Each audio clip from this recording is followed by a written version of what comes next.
is making history and shattering expectations. From high school homecoming queen to a college football defensive back, Toni Harris cannot be boxed in, and her dreams do not stop there. Next on her agenda, becoming the NFL's first female football player, and her inspiring story is now being featured in Toyota's new Super Bowl ad. They said she was too small. They said she was too slow. Too weak.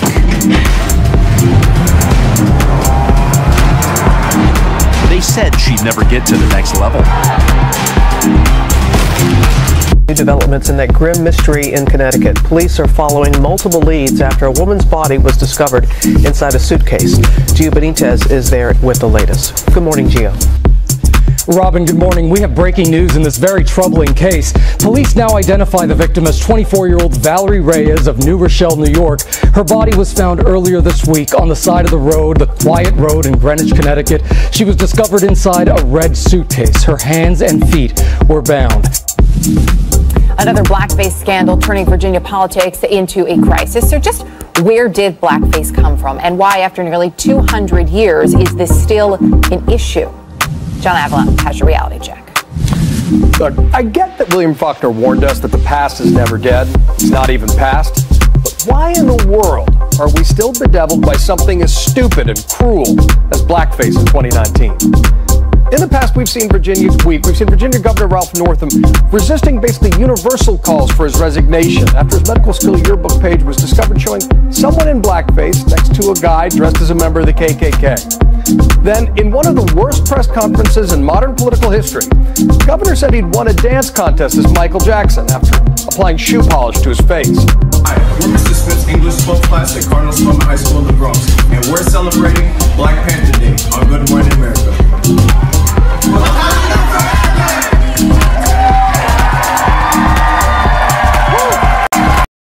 Audience here, and welcome back to GMA. We are celebrating the Oscar-nominated movie Black Panther. It's back in theaters right now for Black History Month, and we got one of the movie's stars here with us this morning. She plays the spear-wielding General Okoye in Black Panther, and also stars in The Walking Dead. Please welcome very talented Danai Gurira. I want to get now to this exclusive CNN investigation that raises questions about the death of James Brown, the godfather of soul. This morning at 1:45 a.m., Mr. James Brown passed away. The godfather of soul died Christmas morning 2006, 41 years after his signature song hit the Billboard charts. Officially, the cause of death was a heart attack and fluid in the lungs. He sat down on the bed. Officially, the only person with him when he died was his personal manager. And he sighed very, very quietly and very gently. Then he closed his eyes and he was dead. In the Soviet Union, there was what we Americans came to loathe as communist propaganda. You know, it really did exist. It was called Glavlit. It was a censorship body employed to eliminate undesirable printed materials and to ensure that the correct ideological spin was put on every published item. In places like Cuba, Fidel Castro followed suit with the same pattern. Cuba is where I was born, by the way, so of course I saw some of the worst examples of that there. But by far, the worst ever when it comes to propagandas was Joseph Goebbels. That's right, Goebbels, he was the Nazi minister of propaganda. So we've always been, you know, somewhat perplexed by the whole theory of propaganda. Here in America, with the exception of the argument that can be made about the voice of America, which is really more external, we've never really engaged so much, at least not openly, on internal propaganda, trying to, you know, change the minds of American people until now. Rappler.com, a news organization in the Philippines, is a social news network that aims to promote social change. Its CEO and executive editor says Facebook let the Philippines government target her and the site that she founded because of its coverage. But she says she still works with Facebook. She also warns that her story should serve as a cautionary tale for the United States.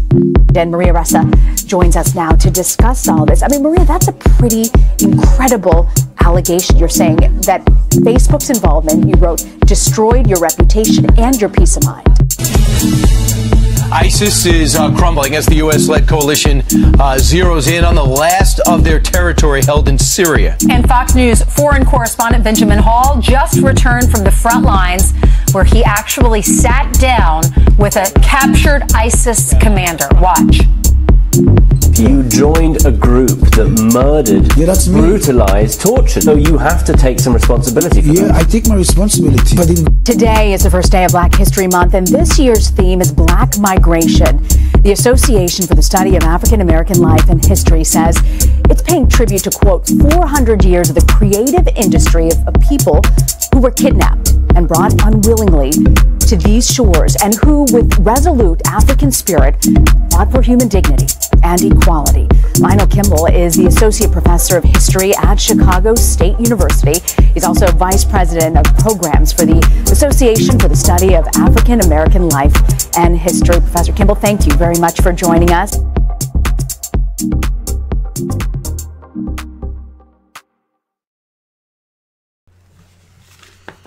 Welcome to the most hated show in the black corner of the internet. Hello and welcome to Black Minds News. I'm your host, Mr. Blows Your Minds, and this channel is to report, articulate, transmit, communicate, articulate, relate, unveil, decode, spread the news, whether it's by news, video, websites, or quotes from publications. As I articulate these information, I ask that the creator of the universe be here, heart, mind, soul, and spirit. Because why? The truth don't need no partner.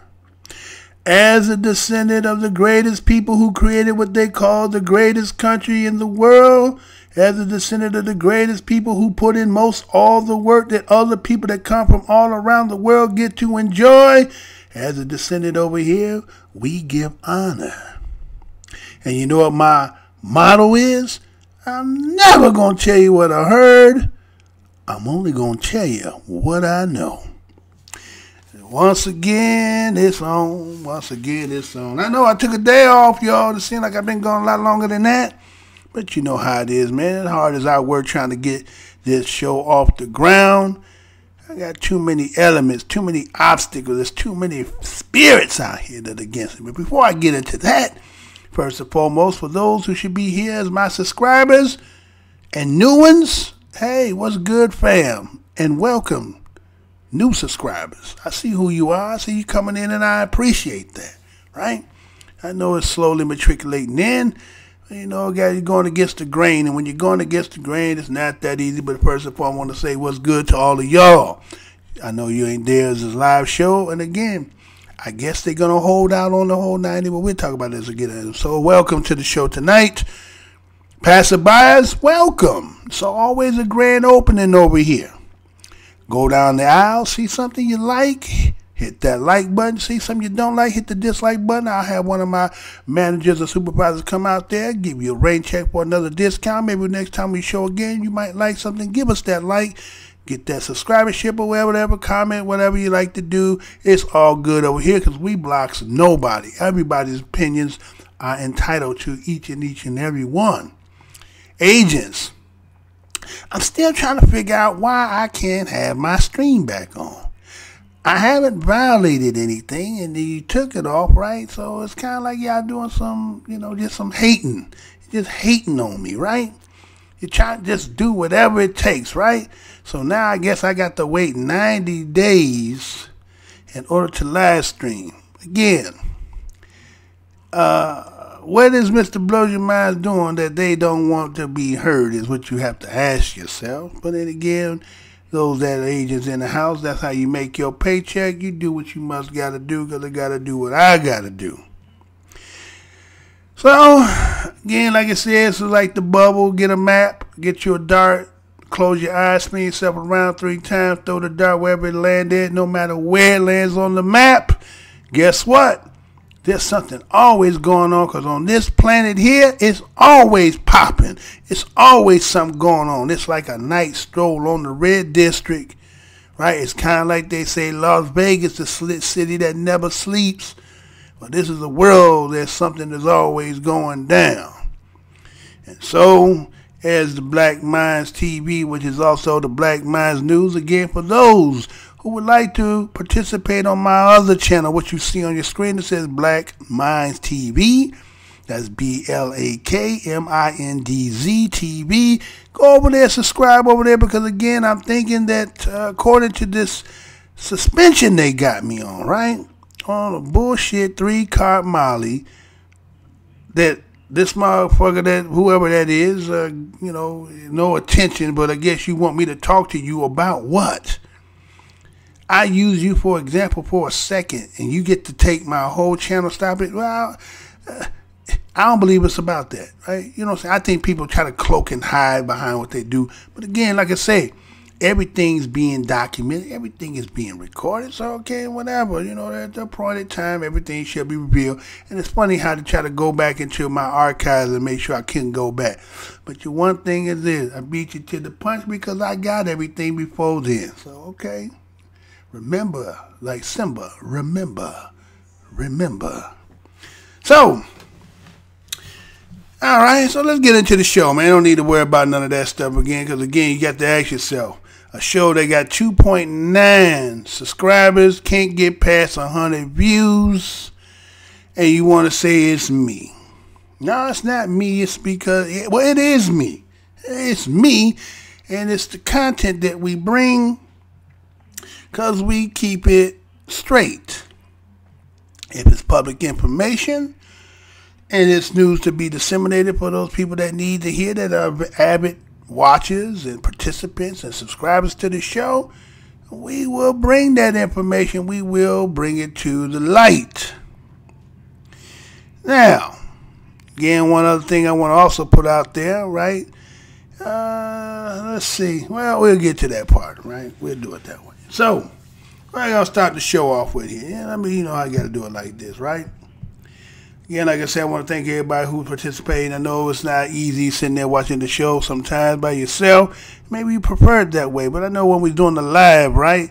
Matter of fact, I think that's what I was trying to talk about, that live, right? So again, I can't do live streaming. So I'm thinking if y'all try to go to Black Minds TV, I'm thinking that the chess move is if I go over there, according to this little way that they describe about being on there, but again, I have no notification. There's nothing that states anything that they even doing what they doing, so they just doing it just to be doing it. And I'm gonna tell you one thing, I don't believe that it's probably management. I believe it's these little groups. You know what I'm saying? You know, motherfucker, they be working for groups. And again, you got to remember this.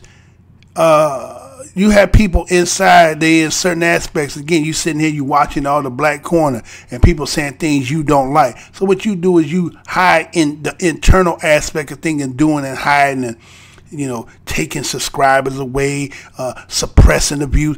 Can you imagine this? That every month I'm only averaging 3,300 to 3,400 views a month. I can't get past that amount. And they want you to believe that I can't. Now, I've been in the game for 7 years. I had videos that's 275,000, 50,000. Everything after that, everything that started getting over that 10, 15, 20,000 mark, they went and banned the video. Can you believe that? Oh, I'm going to do a video. I'm going to show y'all that. It's already put together. I just have to show it. You know what I'm saying? I already done did all that. Right? And let me put some FYI. Remember that Maddie Crumb? Remember when I showed the video with the Maddie Crumb? Well, guess what? 3 days ago, she decided to finally do a video. Now, check this out. Do you know that for the last 5 months, I've done 95 videos coming on streaming, right? This person ain't done none but one video. And guess what? I have a URL, which means when you put in Mr. Blows Your Minds, my name should come up in the search engine, right?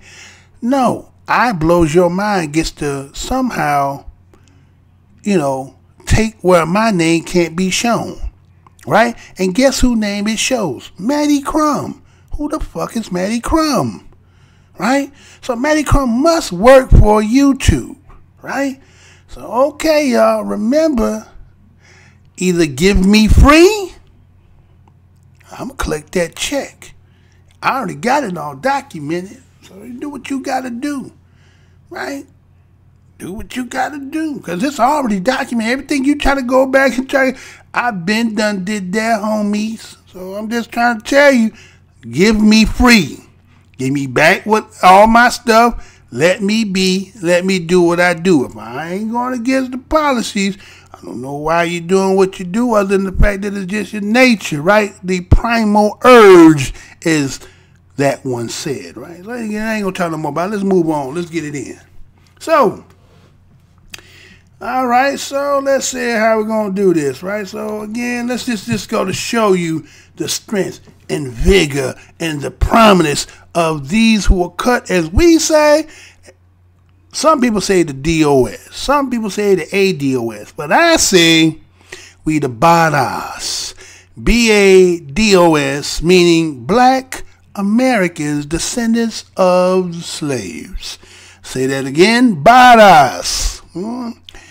Black Americans descended of slaves. Let's see, when you see one of us and you are around one of us, you know what you see when you see, because you see the greatness that comes out of it. Because again, we come from the greatest people who created the greatest land, what they call the United States, right? And everybody seems that they want a piece of the pie when you're not cut from the cloth or no part of the bloodline.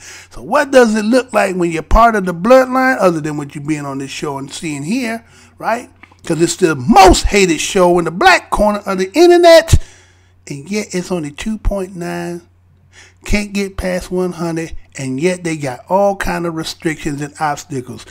So that boy must be bad, huh? Because he's bad. Oh, I ain't going to start singing. I ain't going to stop singing. No, but anyway, he's bad. Just put it that way, right? Who's bad? He's bad. So, some of y'all, again, for those who be watching that watch the Super Bowl, you probably was introduced to her. Right, I seen the story. You know, I took a day off, so I decided to come in. So I'm probably a day behind, but I'm gonna catch y'all up. But again, I got to get back into it. So I seen the sister here. I thought it was something a little interesting to it. I got a little way to kind of analyze it a little bit. And so let me go ahead and play that for everybody. Let's come on back and let's see how it works.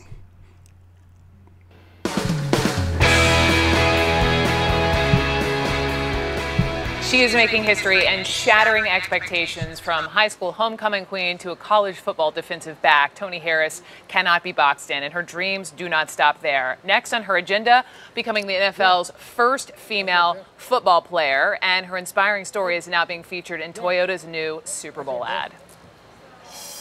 They said she was too small. They said she was too slow. Too weak.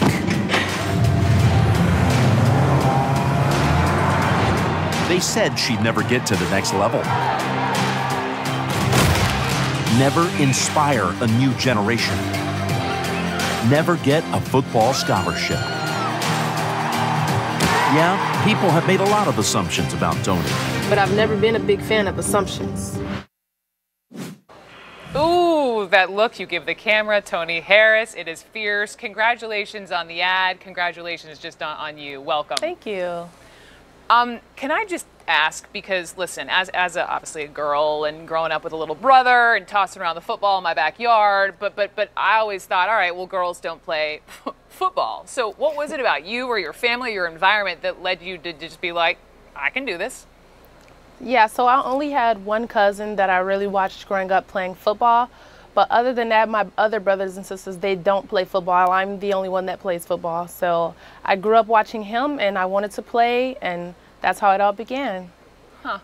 And now all this attention you're getting, and obviously playing ball with a bunch of guys, and you've got this big Super Bowl ad. How are your fellow, college players handling it, and how are you handling it? I'm handling it pretty well. It's very overwhelming, but it's very exciting also. The moment is still surreal, so I'm still trying to capture the thoughts and moments of it. But my teammates, they're pretty happy for me. They're all calling and telling me how proud they are for me. And so, yeah, it's pretty good for me. A gazillion eyeballs Tony, will be on TVs around the country this Sunday. Like, you will become a household name. And so when you do, what is the message you want to pass along to other young women in this country who are taught early on, you can't? I want them to never stop pushing. Don't give up on your dreams, you know. Keep pushing forward. And I tell everyone, the sky is not the limit when there are footprints on the moon. I always try to push myself every single day and keep my faith in God to let me go as far as I want to go. I want them to know that, you know, keep dreaming and keep your dream alive. Don't allow anyone to stop you.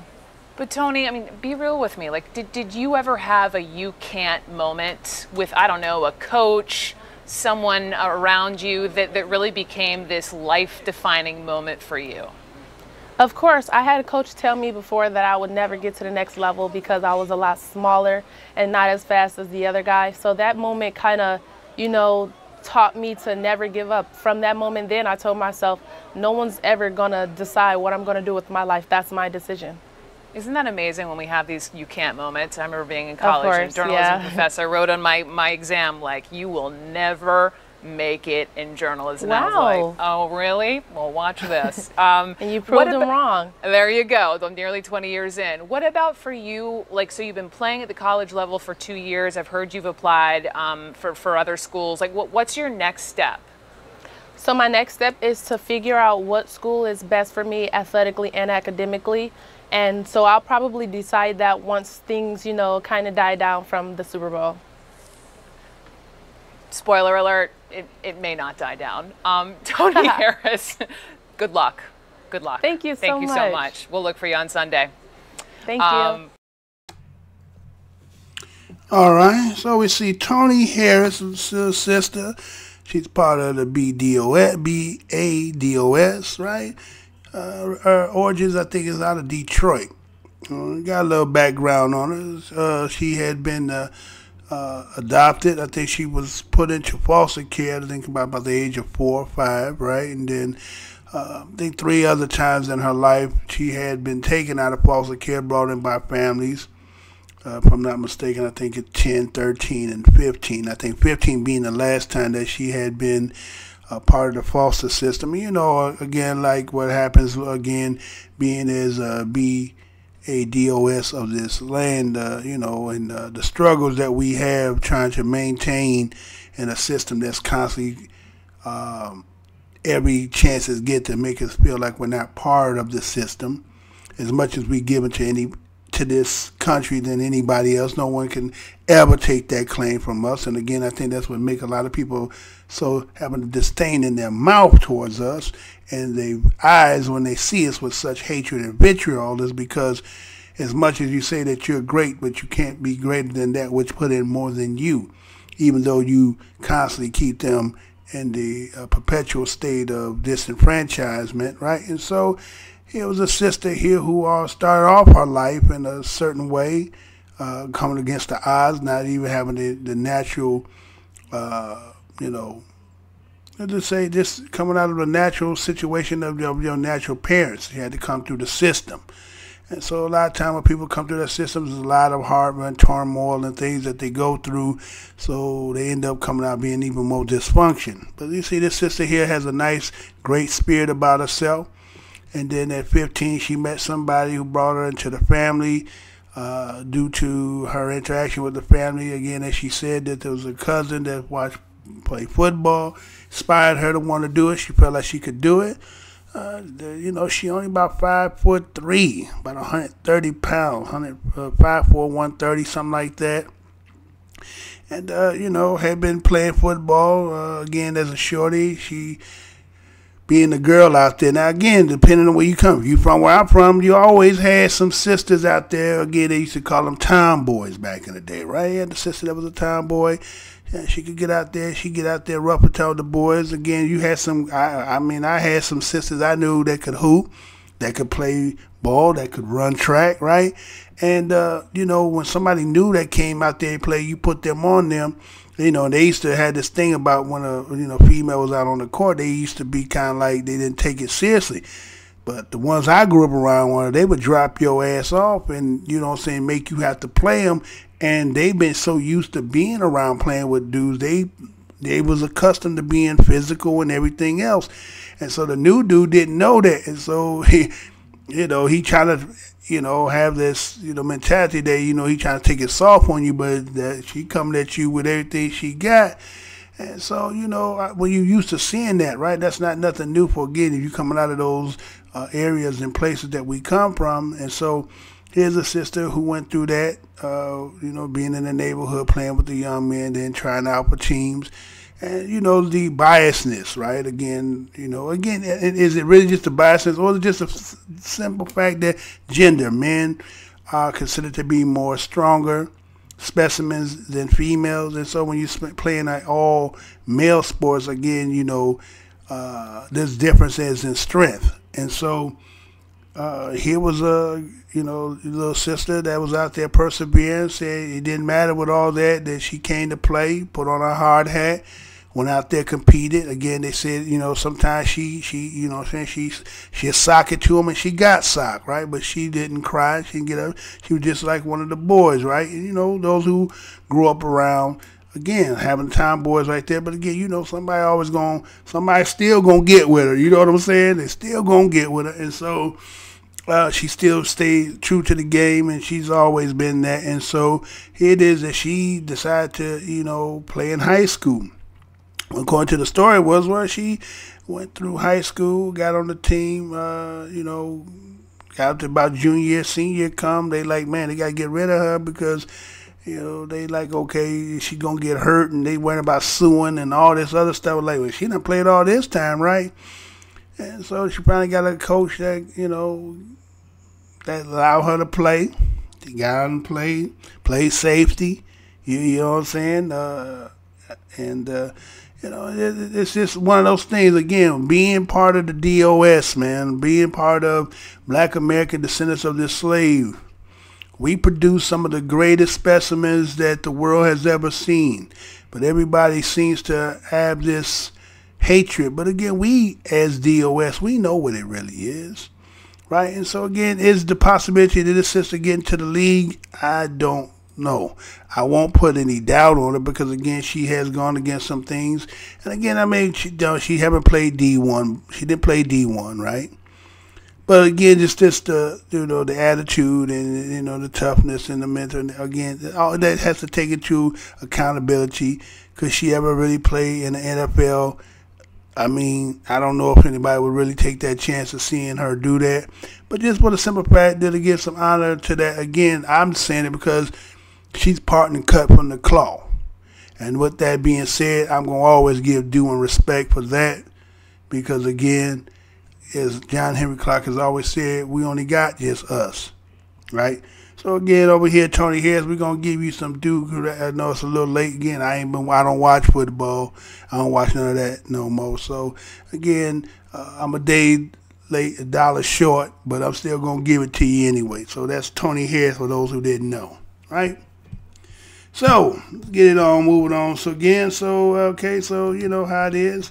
Females, and then, again, just depends. Now, this one here is the other side of it. Now, this is where we see the difference between man and female, and then the difference between situations where a man who know he is would be physically stronger, and then this mental situation that puts you in, again, as Robin Harris said, the highest festivity.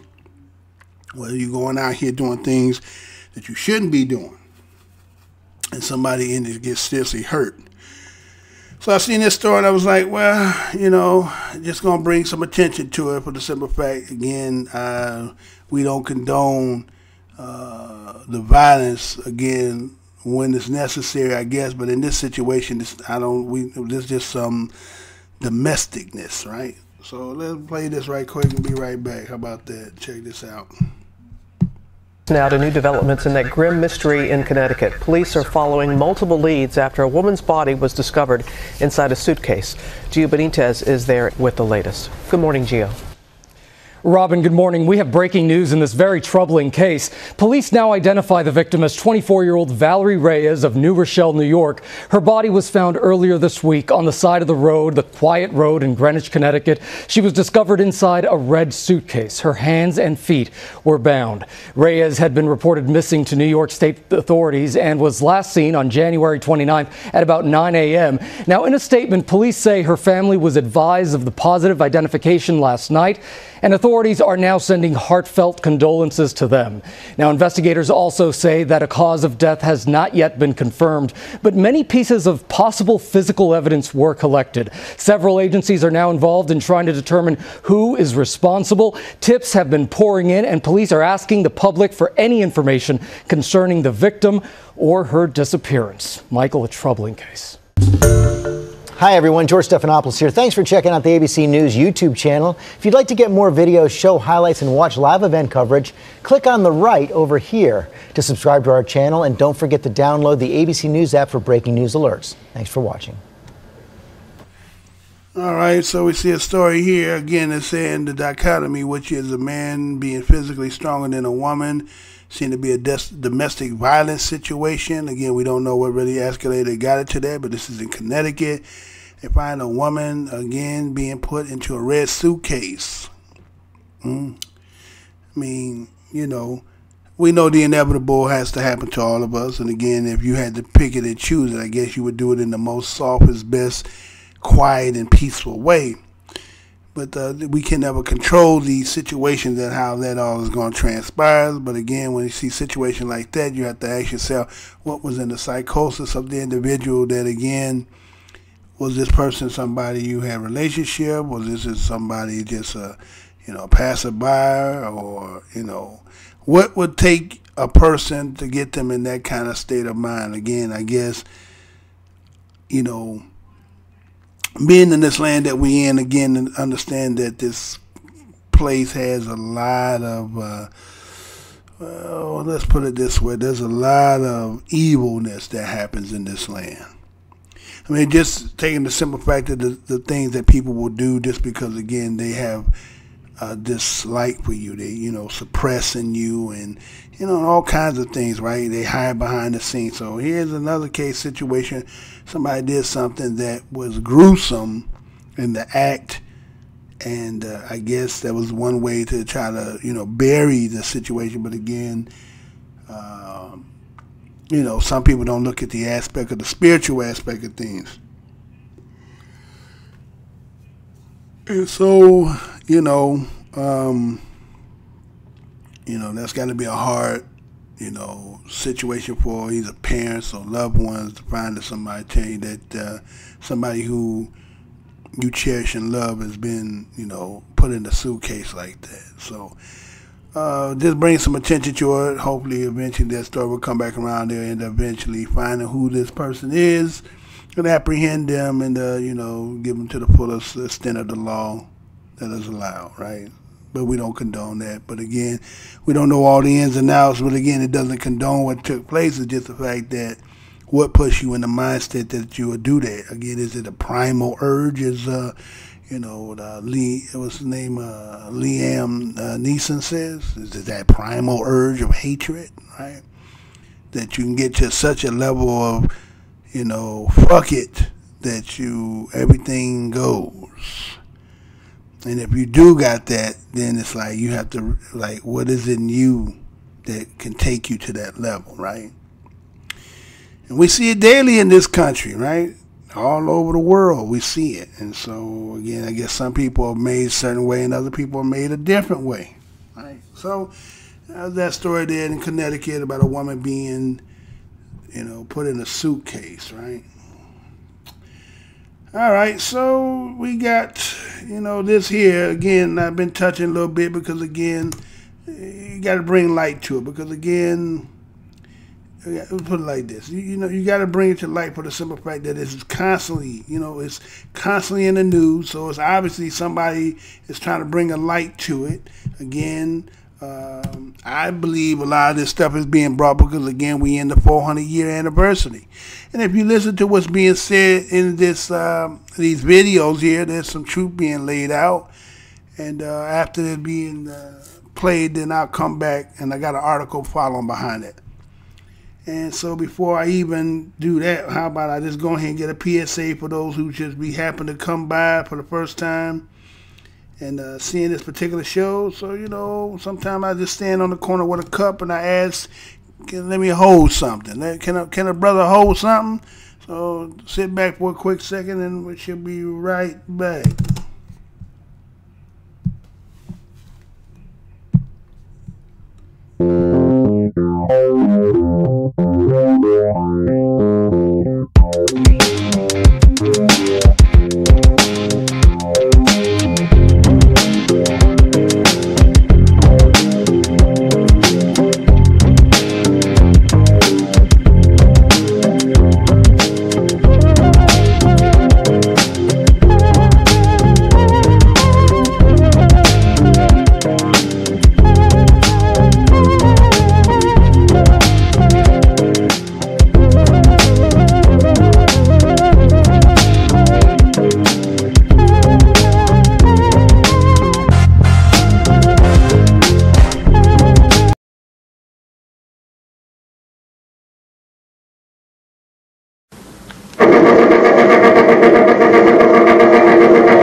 Another blackface scandal turning Virginia politics into a crisis. So just where did blackface come from, and why, after nearly 200 years, is this still an issue? John Avalon has your reality check.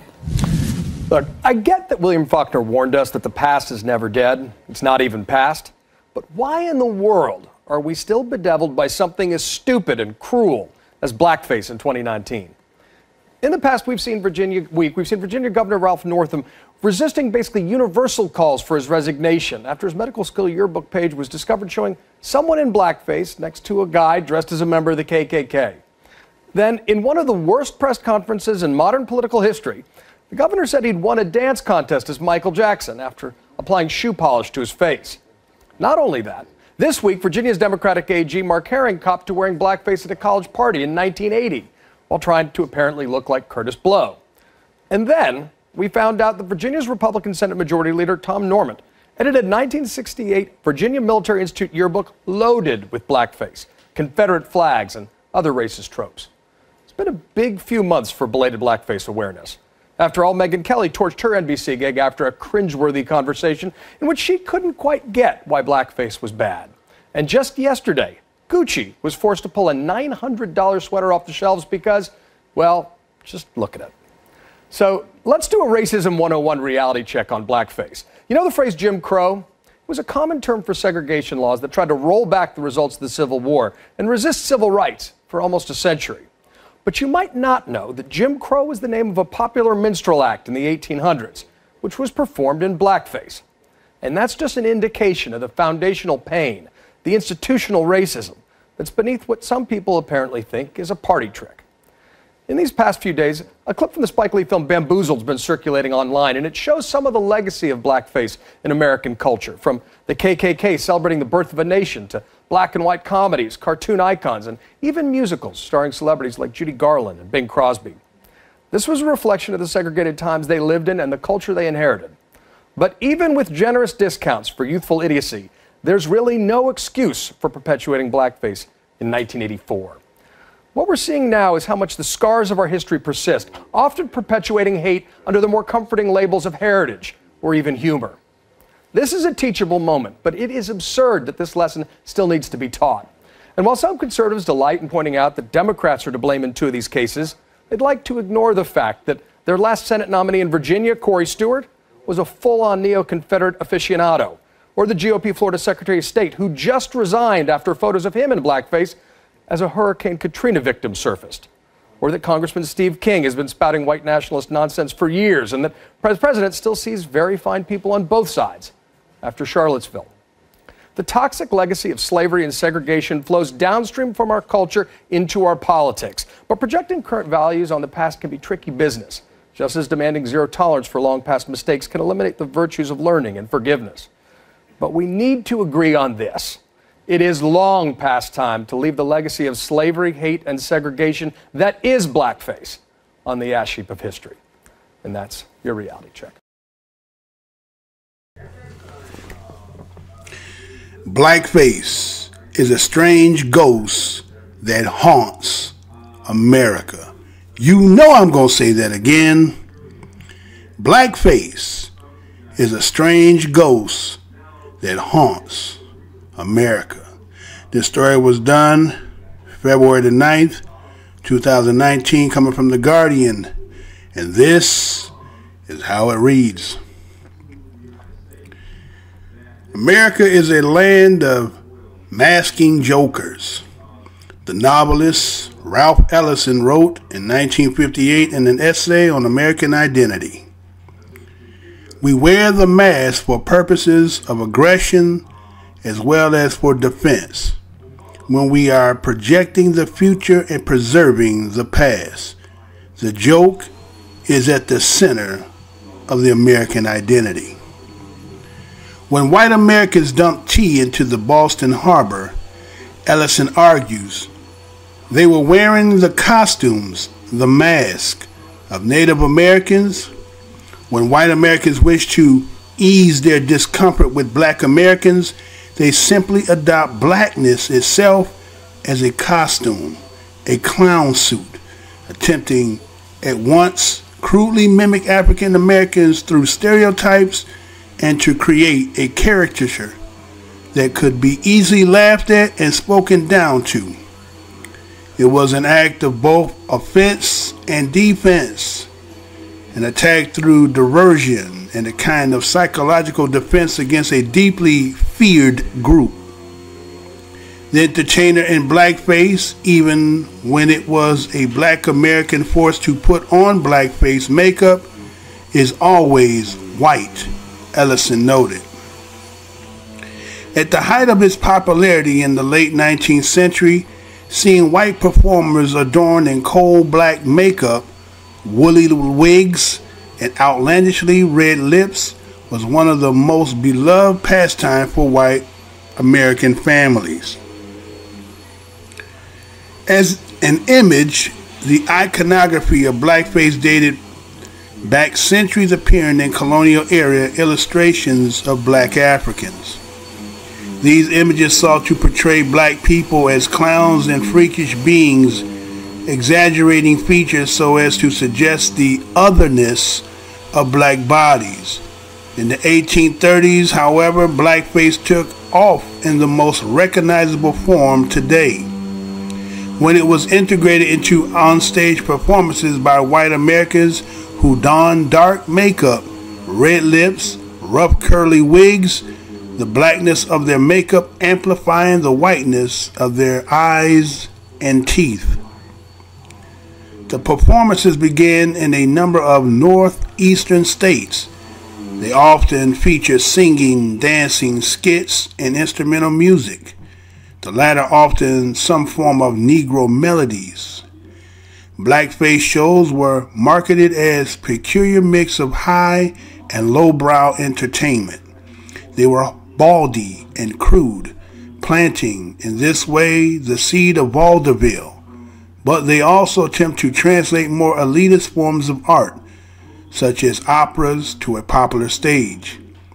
The segregationist Jim Crow laws took their name from a mystery act, Jumping Jim Crow, by blackface showboat Thomas Dartman Rice, sometimes considered the father of minstrel performance, who claimed it was based on a slave he knew.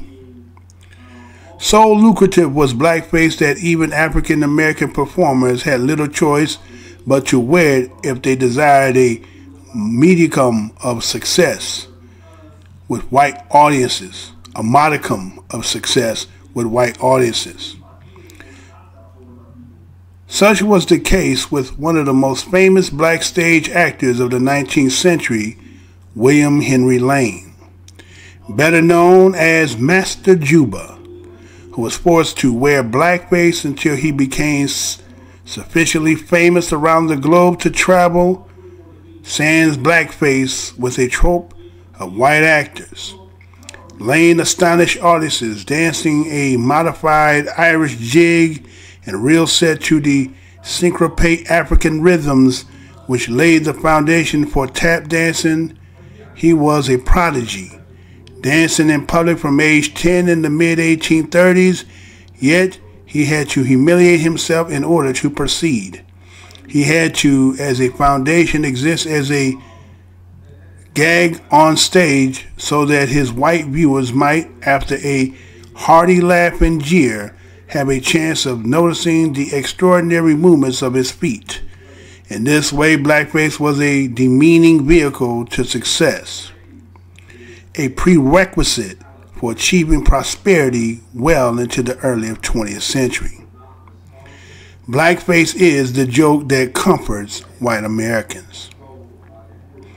Blackface occasionally appears as a peculiar form of part mocking homage, and perhaps the clearest example of this is in a remarkable 1932 episode of Betty Boop, I'll Be Glad When You're Dead, You Rascal You, which featured Louis Armstrong and his band. The cartoon begins with Armstrong and crew providing background music for Betty Boop, Bimbo and Coco, the clown safari into a vast jungle. The troupe, unceremoniously attacked by swarthy, grotesque-faced cannibals who kidnap Baby Boop and prepare to cook her. And what must rank as one of the most blatantly racist scenes in popular cartoon history, the episode's cuts to Betty Boop's sidekick being chased by the floating head of an animated, thick-lipped caricature, indistinguishable from the iconography of minstrel shows, which morph into Armstrong's own gigantic floating face, then back into the cannibal's visage. To be sure, such racist imagery was common in early American cartoons, the origins of which are intimately tied to minstrelsy and vaudeville. Mickey Mouse, Bimbo, and Coco may even be imagined as minstrels themselves. As the critic Nicholas Simond has argued, their earliest on-scene performance often echoed the dance routines and musical numbers of minstrel shows. Against mounting criticism from civil rights groups, such blatant racism in public works steadily evinced, fading instead into the background. No longer as obvious as Armstrong's performing face, but still there for those who looked. When a 1984 yearbook photo of Ralph Northam, the Democratic governor of Virginia, surfaced of a man in blackface and one in Ku Klux Klan robes, Northam claimed he did not remember being in the photo, but admitted he had darkened his face the same year to dress as Michael Jackson for a dance contest in San Antonio. It was a homage, he implied. In the place and time where I grew up, Northam said during a press conference, many actions that we rightfully recognize as abhorrent today were commonplace. Northam seemed to believe that the commonplace nature of racism absolves him. But of course it does not, cannot. Incredibly, the Virginia Attorney General soon revealed that he too had worn blackface in the past. None of this was new in politics. The Missouri Democratic governor, Mel Camahan, still won a 2000 Senate seat after a photograph surfaced of him singing in blackface quartet. The fact is that blackface has never left America. It has simply become less overt. It appears whenever other racist symbols do. The noose, the watermelon, the assumption that black bodies are dangerous bodies that one should cross the road when a black body walks towards you, day or night. It haunts us like some grotesque ghost, grinning and laughing and hoping a certain kind of white audience still sees it, still laughs at it, still feels comforted even by it. Still appears in countless ways. The exaggerated features of Aunt Jemima, the seemingly unending stream of college students caught on camera with faces painted black, The minstrel era features of Japanese anime and manga characters such as Mr. Popo, who are popular in the United States. The caricatures of effigies of Barack Obama that conservatives have erected year after year to shoot, lynch, or even detonate on camera. Blackface is a protein, all-encompassing form, indelibly interwoven into this country's psyche. It imagines on red lips, suggesting both eroticism, hearkening to colonial-era stereotypes, still accent about the heightened sexualities of black bodies and blood, the blood of the black corpse that fills American soil. It act still plays out on the stage of America today. Blackface is the joke that comfort white Americans who, consciously or otherwise, are terrified of non-white people, as Ellison knew. It lives on like a comfort food. The critic Elias Canetti argued, in Crowds in Power, that laughter allows us to take power over the ones we laugh at. Perhaps this is why even now blackface still exists, a crude, cruel attempt by certain white Americans to retain a sense of racial superiority. Blackface is a ghost we may never be able to exorcise. It is too deeply, painfully American.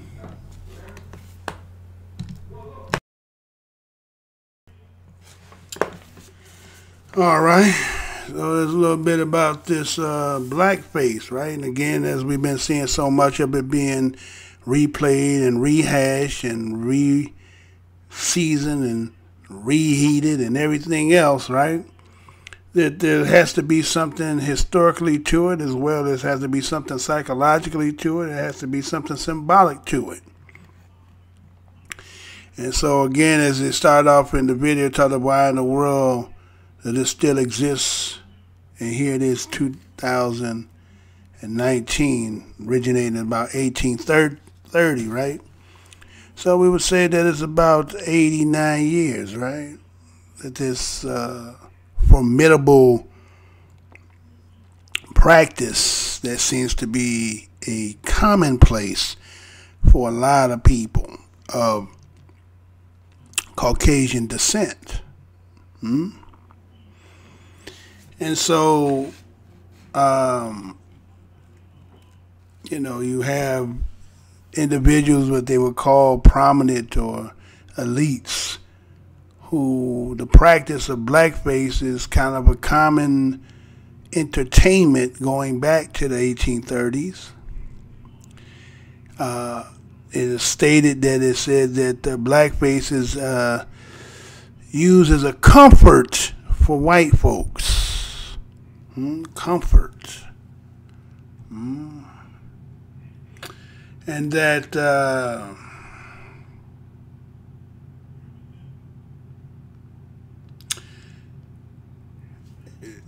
has a aggression to it and a defense to it, right? And so, being it is supposedly, according to history, that marks the 1619 as the beginning history as to the enslavement of the Bados, the Bados. And it seems like everything has been up at this point is to really trying to divert. And I'm just going to keep it 100, y'all. I think a lot of this blackface got a lot to do with trying to divert the attention off of the 400 years. And so I think that these caricatures of this blackface and these stories that keep rehashing and keep being brought up and they're digging up and bringing up is again like a nervousness, right? A sense of fear. As much as some will say it is a signal for superiority, but it's also a remembrance, right, of a time that passed that, you know, some people say that they would like to revisit, right? And due to the simple fact that there's so much dog whistling, again, as we go on this show, I will actually go and show you that, you know, people will say that the reason why the Bados, which is black American descendant of slaves, are having in this black corner the advocacy about politics, about how now if anybody wants to have the vote, that there's a different new day as to how you would obtain that. And so that we see that the cosmic clash of the gonging of the 2030, 2040 of a demographic crash, and I think the whole aspect of just a person who was on a building that is on fire, and the only way that they can hang on is to hang on over the ledge, but they've been hanging on for so long to the fact that they're losing their grip. And they know that at the 30 stories that they're hanging from, that the inevitable, once they let go, is nothing but death. Do I need to say that again? Give you an analogy to that again?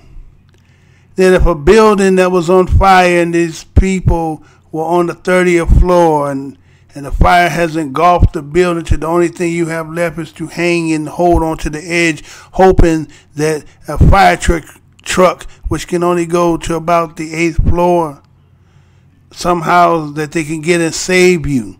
But you're on the ledge and holding on and you've been holding on for so long to the fact that you're losing grip.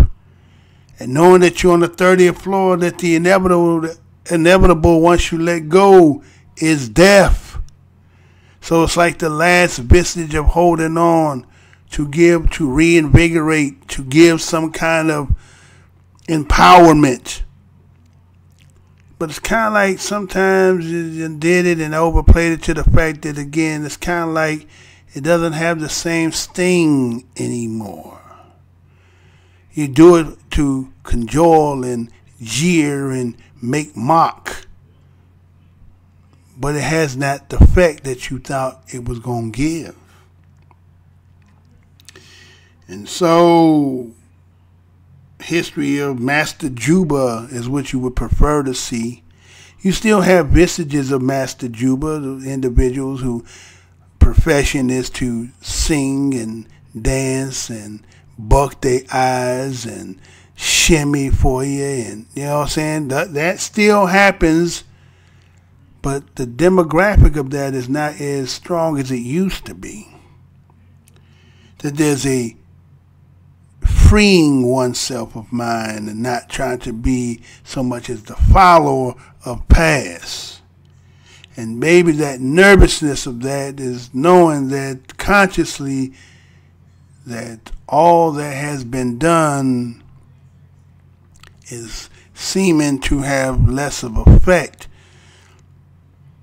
So what happens when the bully realizes that the person that he has been bullying or she has been bullying, at one time the victim used to be folding and scared and running the corner and run, to now it doesn't flinch, it doesn't move, it doesn't cry, it just stares there and look at you. Does it change the stance inside the bully? Does the bully start to question himself? Or do he have to start using tactics and tricks to reinvigorate and bring confidence to himself once again? Because maybe those things are not working like it used to. Even though that the bully knows that he's wrong and everything that he's ever done has been wrong, but he has to keep telling himself he's right. But again, as being on the 30th floor of a building, the grip is slipping. 30 floors down, there's no way to survive. It's only the inevitable. So is this what blackface is what it's about? On the 400-year anniversary, is it something to just say, hey, Remember we used to be like this? And making sweaters and, like, again, this is fashion? Or is it just the primal urge that has to keep showing its face because it is your nature? Well, it's only you. It's on you. You see, that's the whole thing. It's on you. Because time gonna win. And those know that. So no need to fear BADOS. No need to fear. Because it was already told and it was already written within us that vengeance is his. So don't be fretting. Laugh when they laugh. Smile when they smile. Because he who laughs now don't get the last laugh. So let's move on, right? You can have your black face. You can do all that. But in the end, we win.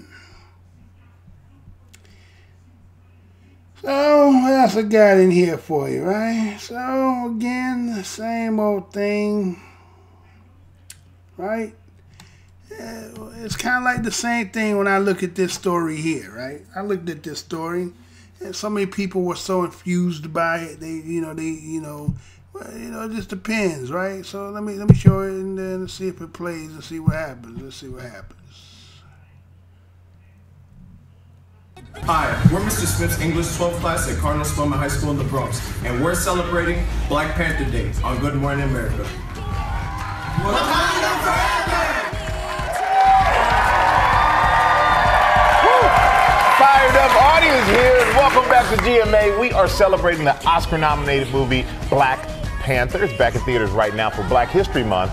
And we got one of the movie's stars here with us this morning. She plays the spear-wielding General Okoye in Black Panther and also stars in The Walking Dead. Please welcome very talented Denai Guerrera. Yep.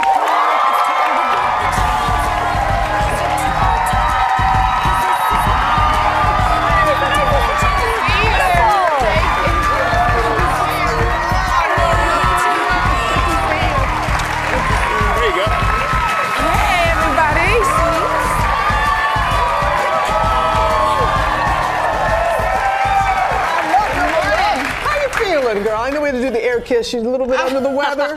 No. Remember last time I was here, we merged makeups over here. I do remember. Good memory. Good memory. Great memory. Well, we're celebrating Black Panther here today, and you guys, you won the motion picture, the best cast at the SAG Awards. Yeah. I mean, how fulfilling was that? For you guys, congratulations. And now the Oscars are coming up. You guys are up for Best Picture. Do you feel any pressure with the Oscars? Oh, absolutely not. And the reason why is that it just feels like a celebration. You know, I mean, we came into this, all of us, this amazing cast I got to work with, the astounding Ryan Coogler, Nate Moore. We just came into it just really wanting to make something that was alive and resonant. And we just poured all we had into it. We knew it was an unusual moment. It was a new platform to create something like this. So that's kind of what we came in there with. We just committed every day fully, and we were such a team, which was such a blessing. We became a family. So it just became a celebration. Maybe not for you, but it was very gratifying for those of us who really enjoy the film and everything that you said to see the recognition that it is receiving. Yeah, and I love, so do you have any post or pre-Oscar plans? Because you said after the SAGs y'all were going to party like Michael B. Jordan. Wasn't that what you said? Yeah, that was my little hashtag that I created because I was like, it was just such a beautiful moment to be able to celebrate the work together like that. And I was just like, we're going to party like this guy because I know he's going to know how to party. So I sort of started the hashtag saying that for a second. But, you know, really, it's just so cool when we get, I love doing the carpet with them. Like, we get we just get to celebrate together and seeing each other. We all have such busy lives. We're in so many different places. So coming together and with Ryan and his wife and Nate and his wife and then, you know, Kevin and everybody from Marvel and Disney, like, it just becomes just a really great moment of celebration. So that's kind of what we're planning to do before and after. Before and after. Good. It's been a year of celebrations for you all, and I know one of the measures of success is getting a Halloween costume. This isn't your first one, though. I mean, you know I'm a huge fan of Walking Dead, Michonne. You already did it once, but you did it twice. Now you have another Halloween costume, and in fact, we have some Black Panther fans here who are donning some of those costumes right now. Look how cute they are.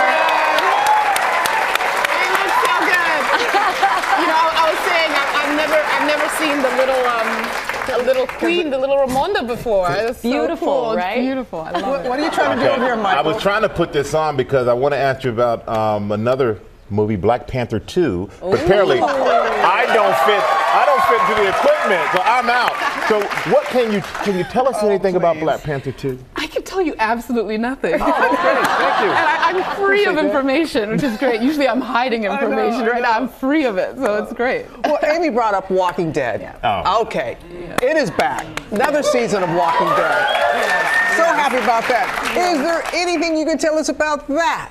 I can tell you a little something there. Yes, we are stepping into the second half of the season on Sunday, and it's going to be really thrilling, actually. It's been a big transition this year, you know, with the Rick character leaving, and then we leaped 6 years forward, which was actually kind of, you know, it was thrilling to get to do that. But there's a lot of information, a lot of mystery around what happened in those 6 years, and we have a new enemy that's kind of the scariest yet. Really? That's saying something. Yeah, it's hard to imagine. We can't tell when they're coming at us. So it's a whole new thing. Okay, here's a little sneak peek of The Walking Dead. Without Jesus or Maggie, these people need you. They got Tara. Tara's smart, but you shouldn't do it alone. What we did, bringing Jesus back, it's gonna help them move on. But after that, it's about doing whatever it takes to not bury more.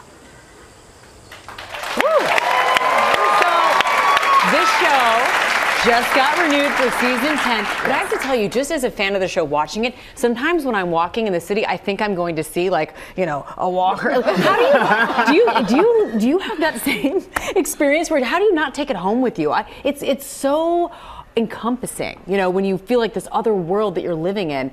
Do you bring it home at all? Do you have the same problem I do? Not that one exactly, but yes, I mean, very much so. It lives with you, absolutely. And I think it's great that we shoot in Atlanta, which I don't actually live there, so I'm there to work. And you really do get very encompassed in the world, and you know, you do go home with it on, like, the story in you and on you, you know. And it's beautiful that we have actually TWD family, as we call it. So we're a really great network of people where we can, you know, sometimes we're on the phone, you know, after work and just discussing the storyline and discussing what we just went through and sort of processing it through. And then you got to find a way to lay it down. Right. So that you can get back up and keep it moving. But I also love that you find time for your newsletter, Love Our Girls. Tell people about that.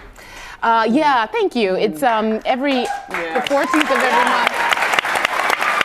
Thank you. Yeah, the 14th of every month, I put out a newsletter called Love Our Girls, and it's really just about bringing awareness to the issues and experiences of women and girls around the world to allow for more gender equality to be fought for and to be brought to people's awareness. You can't be an activist or be concerned or be connected without information. So Love Our Girls is really about information. My birthday is on the 14th of February, so I said, I'm going to make my Valentine's about girls and women. So that was the idea. I wish I could hug you. That is beautiful. Love Our Girls, and I got to say, we love you. Yes. We love having you here. Tonight, you're amazing. And thank you for joining us this morning. And The Walking Dead is back on AMC on Sunday. How Amy really didn't look like a walker. I'll be honest, if I'm down the street and Amy's walking at me like that, I'm running. That's right. Well, hey there, GMA fans. Robin Roberts here. Thanks for checking out our YouTube channel. Lots of great stuff here. So go on, click the subscribe button right over here to get more of awesome videos and content from GMA every day, anytime. We thank you for watching, and we'll see you in the morning on GMA. All right. So again, they had the show that came on Good Morning America as to Diana Guerrero, right? I think that's her name, right? So about Black Panther, and again, they started off with the kids in school and talking about Uganda. What is it? Something forever, right? Kwanda. What is it? I don't know. What is it? Kwanda? Kwanda? What is it? Anyway, that just to show you how much I myself, again, those people who enjoyed that movie, right, and fell into all the glamour and glitz and about the, the hype to the movie. Again, the storyline and the plot, again, yes, there might have been a lot of, again, symbolisms, again, people saying that people writing it, and then, the cast and all that stuff, right? But again, you have to look at the metaphysical aspects of that movie, and it seemed to be telling of a story between, like, the African American and the African, right? And again, depending on your take of how you looked at it, right, there's a possibility that it was more, again, when you look at Killmonger, and again, it seemed like the people of the DOS was having the affinity with Killmonger, right? And then there was the other aspect of it, again, those who were from the continent and their philosophy about what they had and how they wanted to actually, save everybody, right? And then it was Killmonger, and it was like, no, it was about, so again, just depending on the perspective. And it seemed like this movie took on a life of its own. Again, for a lot of people who felt like they want to, say they want to see themselves portrayed in a certain way, they took on it. People was, dressed up in the regalia of Wakanda, right? Yeah, Wakanda. That's it, Wakanda, right? And so, buying it being, right, officially, but we know Black history is every day, 365 and 66, right? 24, 365 every day, right? But officially being recognized by this country as February. And if you're going to say Black Panther, we not need to be talking about maybe a movie, right? So like this has somehow usurped Black Panthers. And that's been buried now. Now, again, the movie in itself is a movie, right? And has plots and themes and, all that into it. And again, as I said, the dichotomy in it is the fact that, again, nations of people are looking at it from different perspectives. But who end up walking away with the bag is, you understand, the whole aspect to it. And then when you see all the so-called accolades that it had received, when it's talking about anything, when they're talking about the majors, when they're talking about Oscars and that, they didn't get anything as for individuals and actors. They got stuff for the cast, but everything else was about music, right? And all. So again, symbolism, right? Symbolism. So again, it's like, do you fall for the okie doke, using it to usurp, to talk about something else and take away something again that's being a BADOS of this land, and the historical aspect of what had transpired, but that which we call the Black Panthers in this nation, and we're going to talk about history, shouldn't that have been talked about? Talking about a science fiction, futuristic sci-fi movie. Again, the way it was written, again, you can debate that. A lot of people will. And so it seems that, again, like in this land, there is this divide as, black Americans are being usurped and undermined in their own land, that again as being Bados of this land, the Bados, descendants of that which have created, built, as it talked about in the blackface, talk about how the blood, sweat, and tears in the soil of the black bodies, right? The fear of the black bodies due to what done transpired history, right? That is the only thing that we have recollection of, not no movie. Again, for those who are, the movie has a lot to, whether it inspires you or, okay, that's fine. But history-wise, it has no relevance at all. It has nothing to do with anything.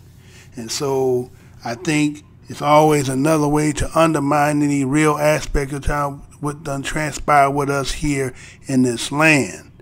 And so again, you don't see the DOS or the BADOS, because again, some people would believe that Forrest Whitaker is a BADOS, and he's not, right? So I'm not here to shit on the movie. I'm just saying, again, I have my own aspects about it. You may have yours, right? And again, officially being what it is, we don't use the fictitious movie to usurp true, real history. You would rather do that than to deal with, because again, I think a lot of this nervousness and uneasiness has something to do with the fact, again, this is the 400-year commemorative of, again, the count that they call of 1619. Right? And so we can't be getting the banana in the tailpipe and letting people fooling us and giving us this to get us off of what we really need to give our honor and thanks and remembrance to. So I'm going to move on. All right, so what else I got for you here, right? So again, since I'm talking about some, again, ancestors, right, and talking about remembrance, this story came up as to something transpired, again, when it initially happened. A lot of people took it for what was said, and they kind of went away, and we took it for what it is. But again, as it said, that the blood from the soil cries out for justice. Let me say that again. The blood from the soil will cry out for justice. And when that happens, guess what happens? It's going to manifest itself. So, what you talking about, Mr. Blows Your Mind? Well, let me show you this. And, again, I still got to give you a PSA, right? We got to get that one more PSA in here again. Then we're going to come behind that and get into the next topic of the story, right? So check this out, and she'll be right back. And we're going too slow.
I want to get now to this exclusive CNN investigation that raises questions about the death of James Brown, the godfather of soul.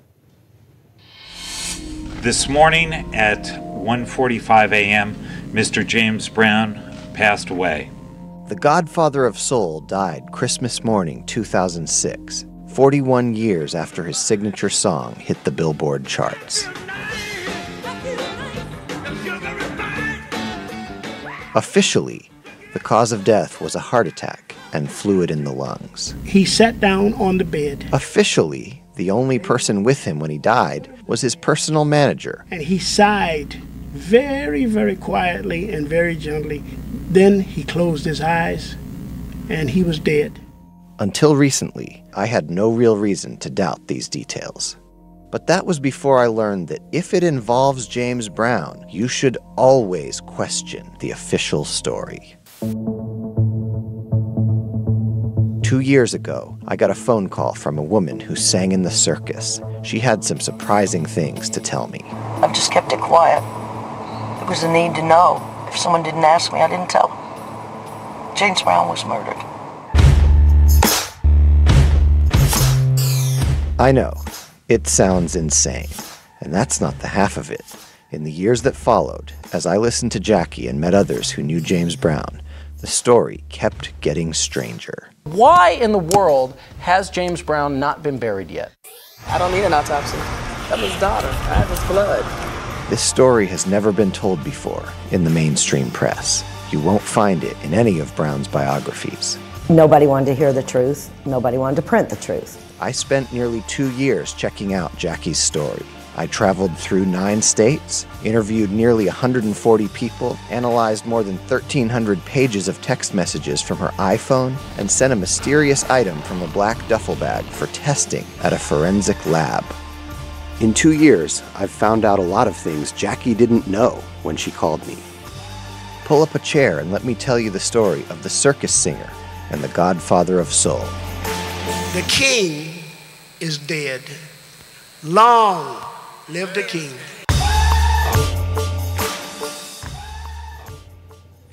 Oh my goodness. CNN's Thomas Lake is here. He wrote this extraordinary 3-part investigative series. It just went live on CNN.com. So Thomas, thank you so much for coming to DC and talking me through this incredible investigation and this journey you've really been on for the last 2 years. So let's just start with, why won't these questions of his death go away?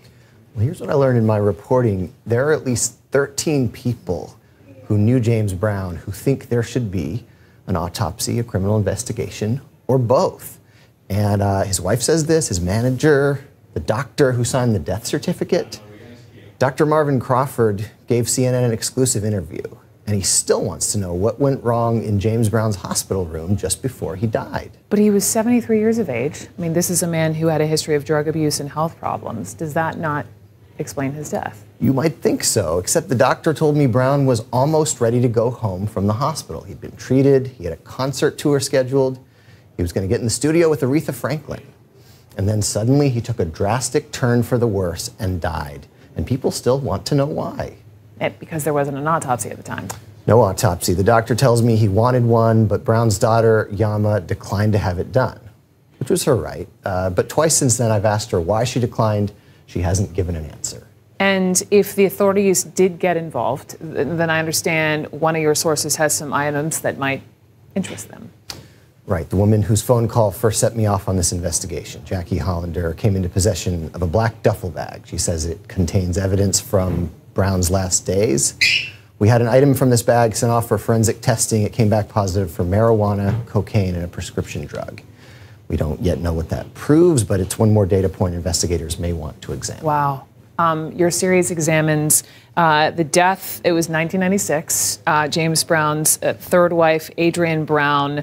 She was 45, recovering from plastic surgery in Beverly Hills. Investigators found no sign of foul play back then. So why raise this now? Well, we've got some new information on that death. In 2017, this same woman, Jackie, she was a friend of Adrienne, and she told me I should call this detective, now retired, who looked at Adrienne's death at the time. She said he was suspicious about her death too. So I find this guy, I call him, and he has this notebook that an informant gave him in 2001.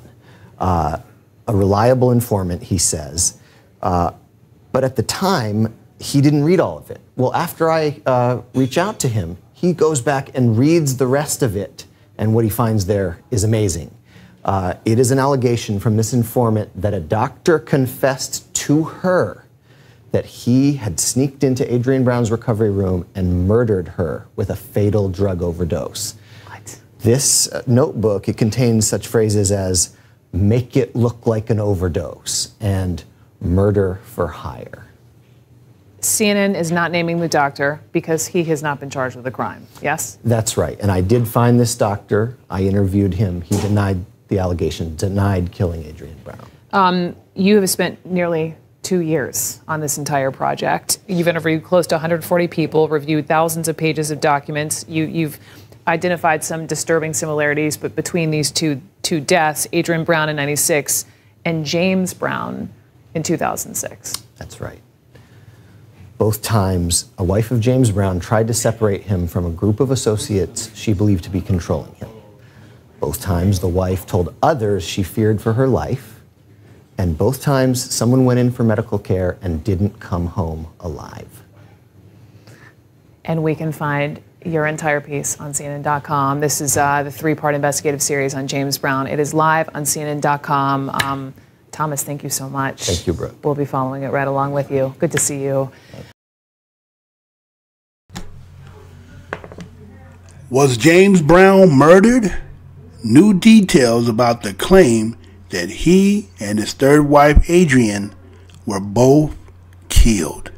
You know I'm going to say that again. Was James Brown murdered? New details about the claim that he and his third wife, Adrienne, were both killed. This is coming from Your Tango, coming at February the 7th, 2019. This is how it reads. A woman claims she can prove they were murdered. Over a dozen of James Brown's families and friends recently revealed that they believe foul play was involved in the singer's and his wife's death. In a three-part investigation published by CNN Tuesday, 13 people claim Brown was murdered, and they want his body exhumed for an autopsy.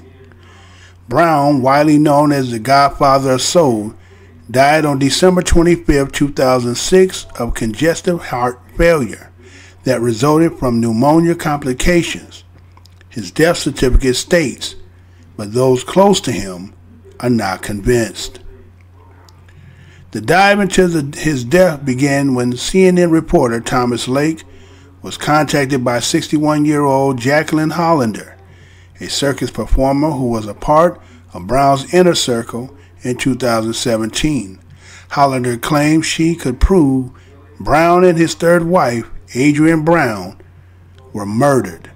Nearly 2 years later, the in-depth investigation was released. Among the almost 140 people interviewed was Dr. Marvin Crawford, the doctor who signed Brown's death certificate. Crawford treated Brown at a hospital in Atlanta prior to his death and has reasons to believe he did not die of natural causes. Crawford seemed convinced that Brown died of an overdose, accidental or otherwise, and wanted an autopsy performed to prove it. Brown was reportedly scheduled to be released from the hospital when his health took a sudden and deadly turn. His condition changed too fast, Crawford said. He was a patient I would never have predicted would have coded. Crawford continued, referring to a medical term used to describe a patient in cardiopulmonary arrest. But he died that night, and I did raise that question. What went wrong in that room? Andre Moses White, a friend of Brown who helped check him into the hospital before he died, said he was so suspicious of the singer's death that he took a vial of Brown's blood from an IV after his death, hoping it could be used one day to find the truth.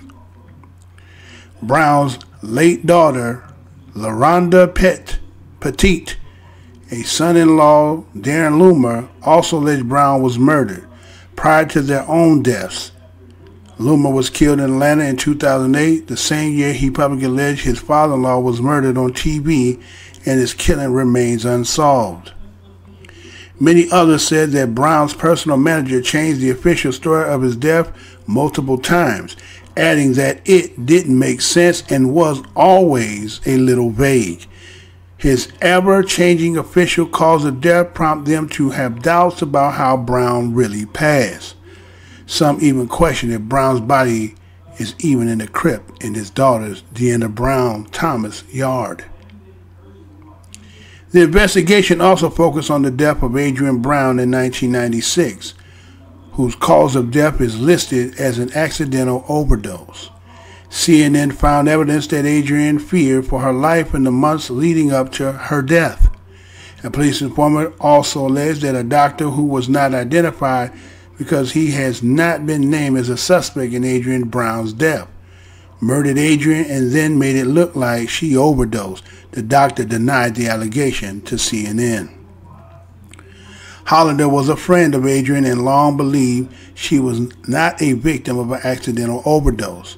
She told the haunting story of how Brown allegedly raped her in the back of his van in 1988, how he assaulted Adrian on multiple occasions, even being arrested for attempting to murder her. She said they were both scared for their lives ever since.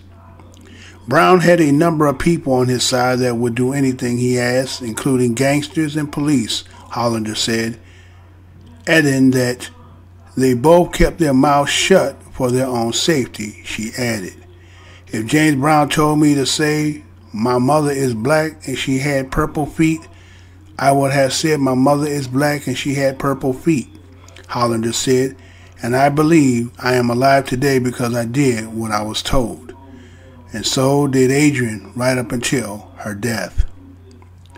Brown's fourth wife, Tamore, told the news outlet that Brown was convinced Adrian was killed. 2. Eventually, she began to fear for her own life just as Brown's wife before her.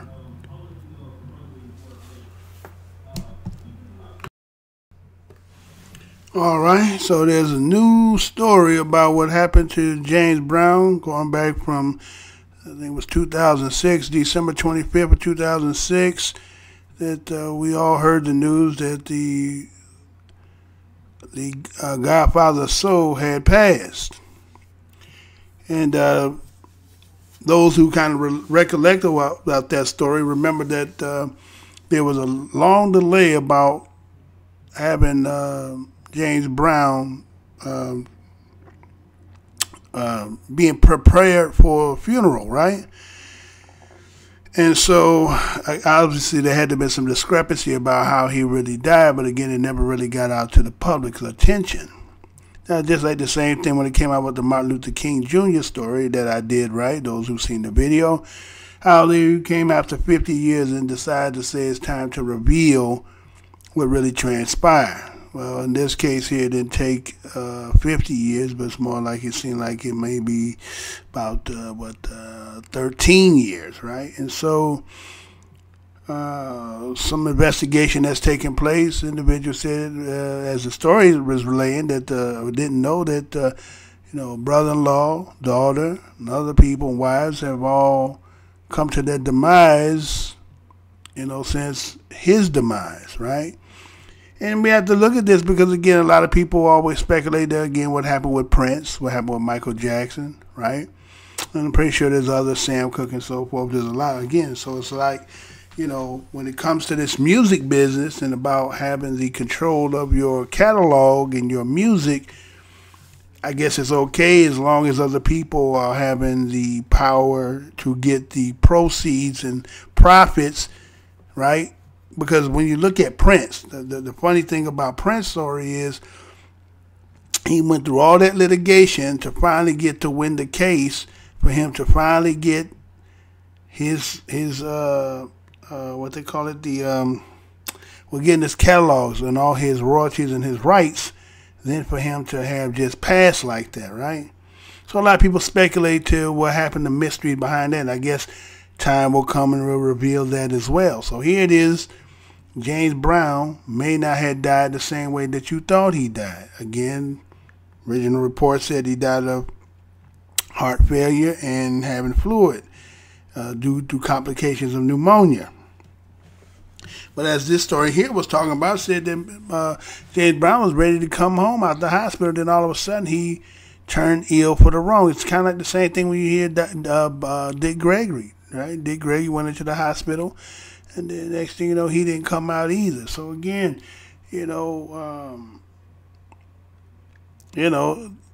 everybody again, see being BADOS, right? The Bados. There's something that we hold and we possess that again it's like we can't have, because again that if we control and separate from ourselves from other people, then again what do they got? So again, it's kind of like if the Matrix is talking about the battery. Our people are the battery that makes this thing operable. Now, there's some of them that they look at as just like, well, you just have no real use other than the fact that, like a pig rooting to the tooth. Now, you eat everything from the root and tooth. There's nothing of you that can't be used in some form or fashion way of economics. But again, if you have some other abilities where they can really get it, they're going to get the greater part of it. You may give you some, but the whole aspect is to control you and to make money. So that just go to show you the difference between us and other people. And yet everybody say how great they are, but when it really boils down to it, where's your tangibles as to your greatness, right? Other than just the mantra and the mindset of somebody saying superior, but when it comes down to the tangibles, we don't see it, right? Now to say they'll have no contributions, but we're just saying overall, right? And so it's kind of tragic to come to hear that there's a possibility that might have had manifest, right? And again, that won't be the last time we hear something like that. And again, if we keep listening and eyes keep seeing, we're probably going to see more and more, because again, people need something for their own prosperity. Again, they don't want you to have, so again, it's incumbent on them to take what you got, because that's just been the way our existence in this history has always been. So there was some information again, possibility James Brown was murdered and not died the way they originally told you. But again, there's a 3-part series. Of those who are interested, go back and find the information so you can find out more about it. So we'll move on.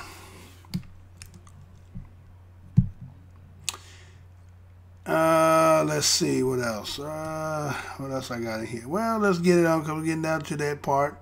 Where we at in this? Where we at now? We at the 135 mark. Okay, we're doing pretty good. All right, so it's here, right? So, it's kind of like the story we just did, right? So we had to look at when that story was broke with James Brown. Is that considered propaganda, right? Is that to sell it one way and it means something else? It got the masses looking one way, and then really you don't get the truth behind what really took place. And so, propaganda. Matter of fact, when you look at that and do some study, and again, I did some reading some while back, and they said that the 2 biggest budget in this country here is the military and propaganda. Those are the 2 biggest budgets, right? So here's an article, or not a really article, but here's the video about something pertaining to that. So let's see this, and then I'll come back. Check this out. In the old Soviet Union, there was what we Americans came to loathe as communist propaganda. It really did exist. It was called Glavlit. It was a censorship body employed to eliminate undesirable printed materials and to ensure that the correct ideological spin was put on every published item. In places like Cuba, Fidel Castro followed suit with the same pattern. Cuba is where I was born, by the way, so of course I saw some of the worst examples of that there. But by far, the worst ever when it comes to propagandists was Joseph Goebbels. That's right, Goebbels. He was the Nazi minister of propaganda. So we've always been, somewhat perplexed by the whole theory of propaganda. Here in America, with the exception of the argument that can be made about the Voice of America, which is really more external, we've never really engaged so much, at least not openly, on internal propaganda, trying to, change the minds of American people until now. Here's RT America's Dan Cohen with this report. The State Department has announced Leah Gabrielle to head its Global Engagement Center. This was created by the Obama administration in 2016, supposedly to counter Islamic State propaganda. Now, under Donald Trump, its mission has shifted, supposedly to counter Russian and Chinese propaganda. At one point, Leah Gabrielle's appointment to head the Global Engagement Center might have raised some eyebrows. Before her stint as a Fox News reporter, she spent 12 years in the military. Gabrielle was trained by the CIA as an intelligence operative, worked in the Defense Intelligence Agency, and oversaw a naval intelligence program. But that's all we know about her. Everything else about her intelligence background is classified information. And Gabrielle is hardly a transparent pick for someone supposed to be protecting the American public from foreign propaganda. But is this Global Engagement Center creating domestic propaganda in the name of countering foreign propaganda? Here's what Richard Stengel, the man who helped create and oversee the Global Engagement Center, had to say about propagandizing American citizens. My old job at the State Department was what people used to joke as the chief propagandist job. We haven't talked about propaganda. Propaganda, I'm not against propaganda. Every country does it, and they have to do it to their own population, and I don't necessarily think it's that awful. That's the very same Richard Stengel who appeared on MSNBC on Thursday warning about Russian propaganda.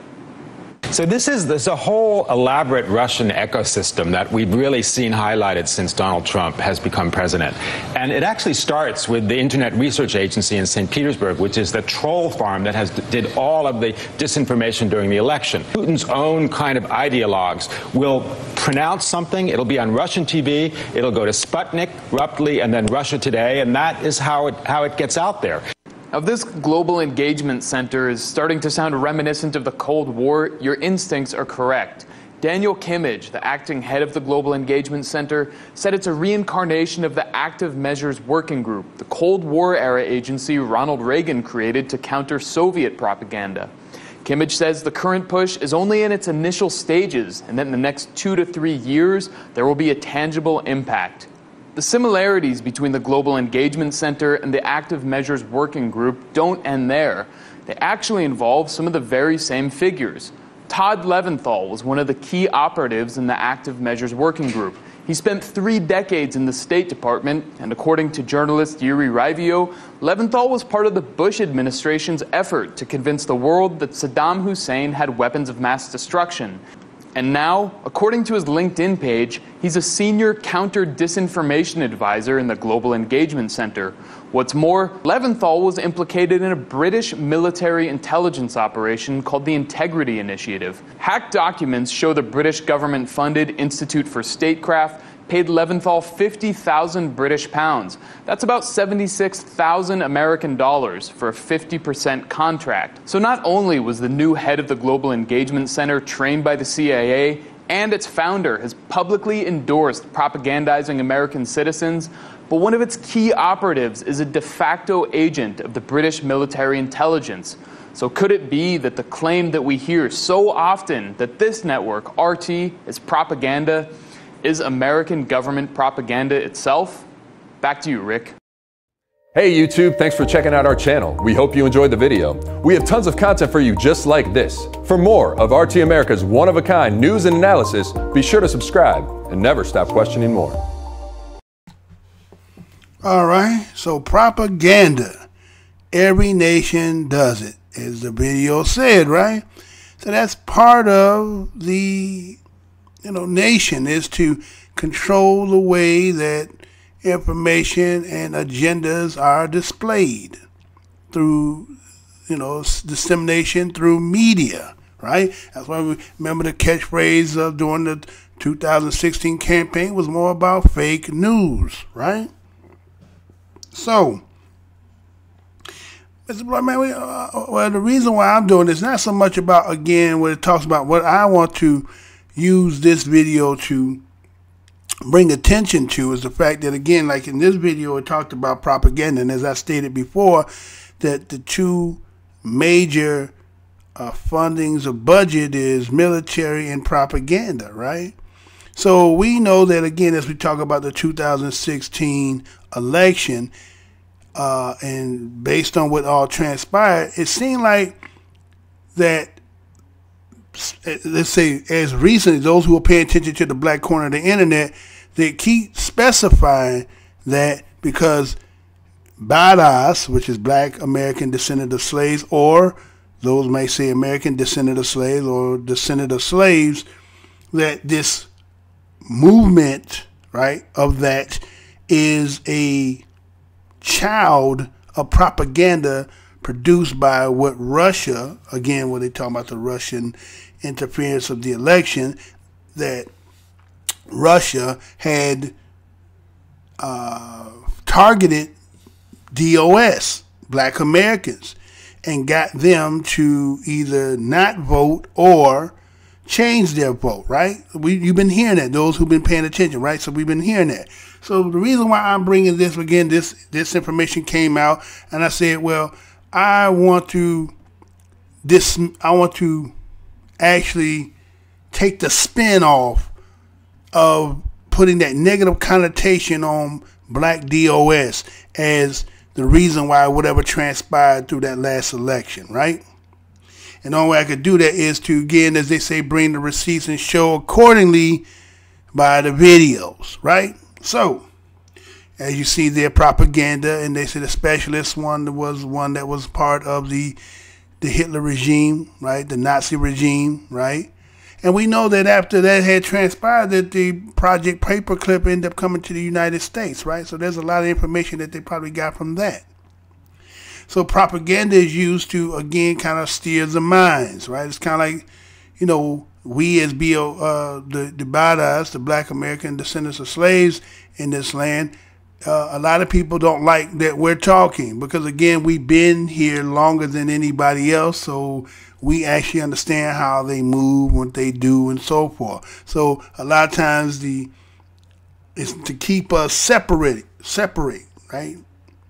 Not to keep them, and by propaganding us and making us as the victim, the villains, and the bads all across the world. So that way, when people come from other nations, they come here, they have their apprehensions with dealing with us.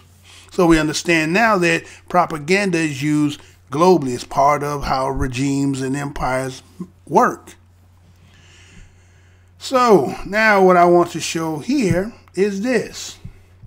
Right? Because again, let me show you how they end up showing that they said that what took place, right, about the election had to do with this. So let me show you this first. Okay, let's go here, then let's check this out. Facebook under fire again. A Senate Intelligence Committee report claiming Russian agents used social media sites like Facebook to target African Americans in an effort to suppress voter turnout. Christina Partsenevelos is in the newsroom with the latest. Christina. There's always the latest with Facebook, but you have Facebook CEO Sheryl Sandberg taking to Facebook today to employees stating that, yes, voter suppression is a civil rights challenge, and she promised that for future elections, Facebook is going to do a better job when it comes to meddling. Facebook, in their post, and I quote, said that we know that we need to do more, like they've said before, to listen, look deeper, and take action to respect fundamental rights. And this comes, like you said, you had reports coming out from the Senate Intelligence Committee on Monday stating that Russia did meddle within social media and meddled in the election, but more specifically, they targeted African Americans. What do I mean by they targeted? According to the report, there was about 80 Facebook pages that they looked at, and out of those 80 Facebook pages, 30 of them were directed towards African Americans. Other things that they did, they created Gmail accounts with American-sounding names to get activists to go out and rally and protest their propaganda, essentially. And so you had the Senate report stating that other distinct ethnic and religious groups were the focus of one or two Facebook pages or Instagram accounts, but the black community was targeted extensively with dozens. So they don't say why they targeted the black community, but of course you can assume that it has to do with creating more racial divide in America and to suppress the Democratic vote. We don't know specifically why, but we do have several civil advocacy groups saying, hey, don't go on Facebook today. And some of them are even saying, Mark Zuckerberg should step down. He's the founder of Facebook. And last but not least, just the effect on the elections thus far. We don't know what the effect has been, but according to Pew Research, the Pew Research Center, they concluded that in 2016, although it was a wonderful record year for American voters, the black voter turnout was the lowest in 20 years. Back to you, Melissa. Interesting stuff. Christina, thank you. Thanks. There is a lot of interesting components here to talk about. Gary Kaltham is still with us. And we also want to bring in the nationally syndicated radio talk show host Richard Fowler. Both Gary and Richard are Fox News contributors. Richard, I'll begin with you first. I mean, to Christina's point, you can talk about motivations here, but I think the one that a lot of people are focusing on now that we have this Senate report is the idea of voter suppression, whether the companies, Facebook in particular, knew that's what the Russians were trying to do and whether they acted upon it. What's your view on that in terms of what the companies should have done and what they actually did do?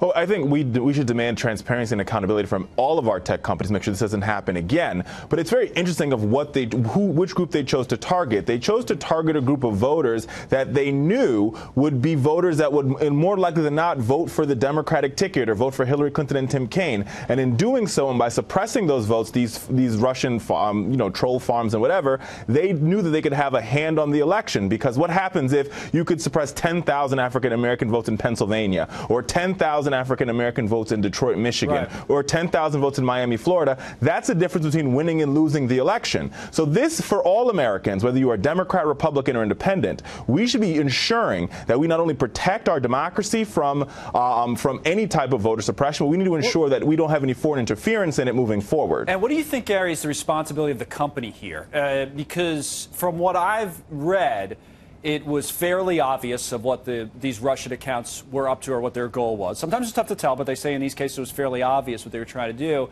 And when Facebook and other companies were asked about it, they didn't come forward and say, yeah, they're trying to suppress the vote. They basically said, well, we're not sure. What's the responsibility?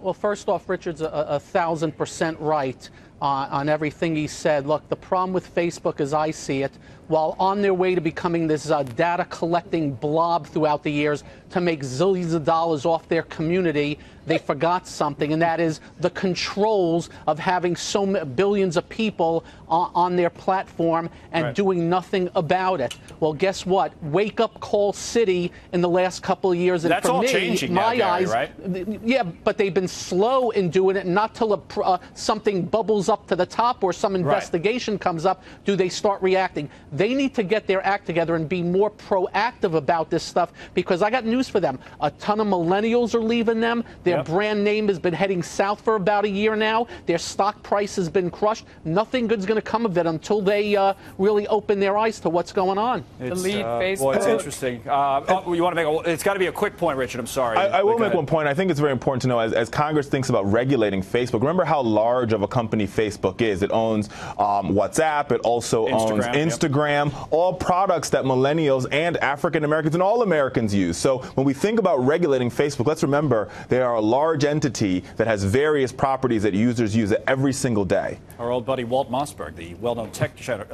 journalist, said yesterday, by the way, not a millennial, no offense to Walt, but he's leaving Facebook. You know, so it was interesting to see that. All right, guys, thanks. Gary, Richard, good to see you both. Thank you.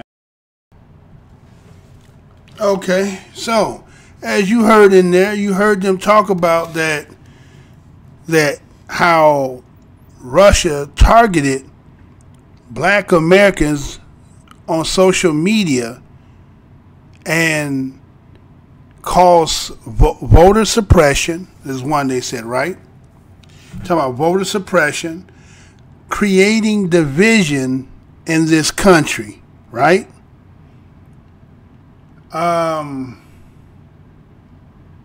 So let's look at that. Voter suppression. How could they do voter suppression unless they were running like the Secretary of State, like, again, they're changing up the criterions for people to vote, right? ID reform, right? So what do they mean by voter suppression? Are they saying that the influence of being on Facebook and saying that maybe they changed their mind? Could that be voter suppression? Maybe that's what they were meaning. Because voter suppression, under my understanding, is let's say what happened in Florida about Secretary of State not allowing people, saying that their signatures didn't match on their ID, or sent out letters that end up delaying, or ballots not being, that seemed like voter suppression more than that, right?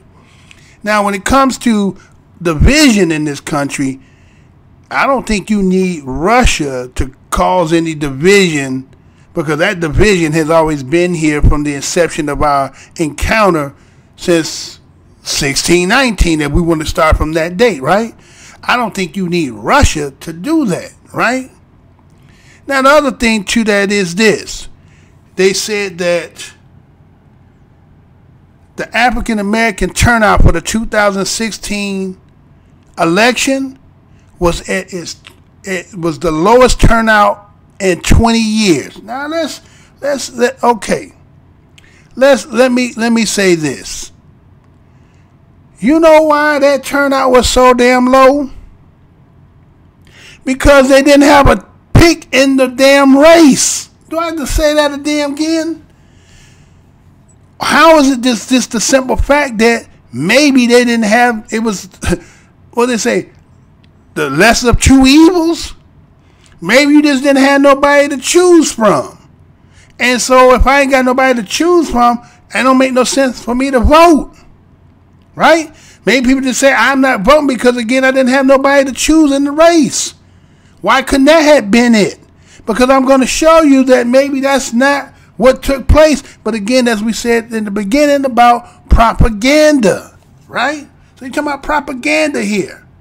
He says that, well, if the Russians can get 10,000 suppression of each one, and that can cause a effect in the election. Now keep that in mind. That again, they said they had 80 channels or 80 accounts on Facebook. 30 was towards black people. What about them other 50? Who would they target? Who did they target? Right? So 30 they said was that, and that because of that changed the outcome of the 2016 election. You're putting that on DOS, black people. All right? So this is the reason why I'm doing this here. I'm going to show it. I ain't got to tell it. I'm just going to show it. So let me play this now. Right? I'm going to play back to back this and this. Right? I'm going to play these two back to back. Right? Let's see. All right, so let me play this one, and I'm gonna play this one, right? Right? Play these two, right? So check this out. I'll be right back. And remember, I did win more than 3 million votes than my opponent. So it's like, really? I feel a tweet coming. Well. And remember, I did win more than 3 million votes than my opponent. So it's like, and remember, I did win more than 3 million votes than my opponent. So it's like, really?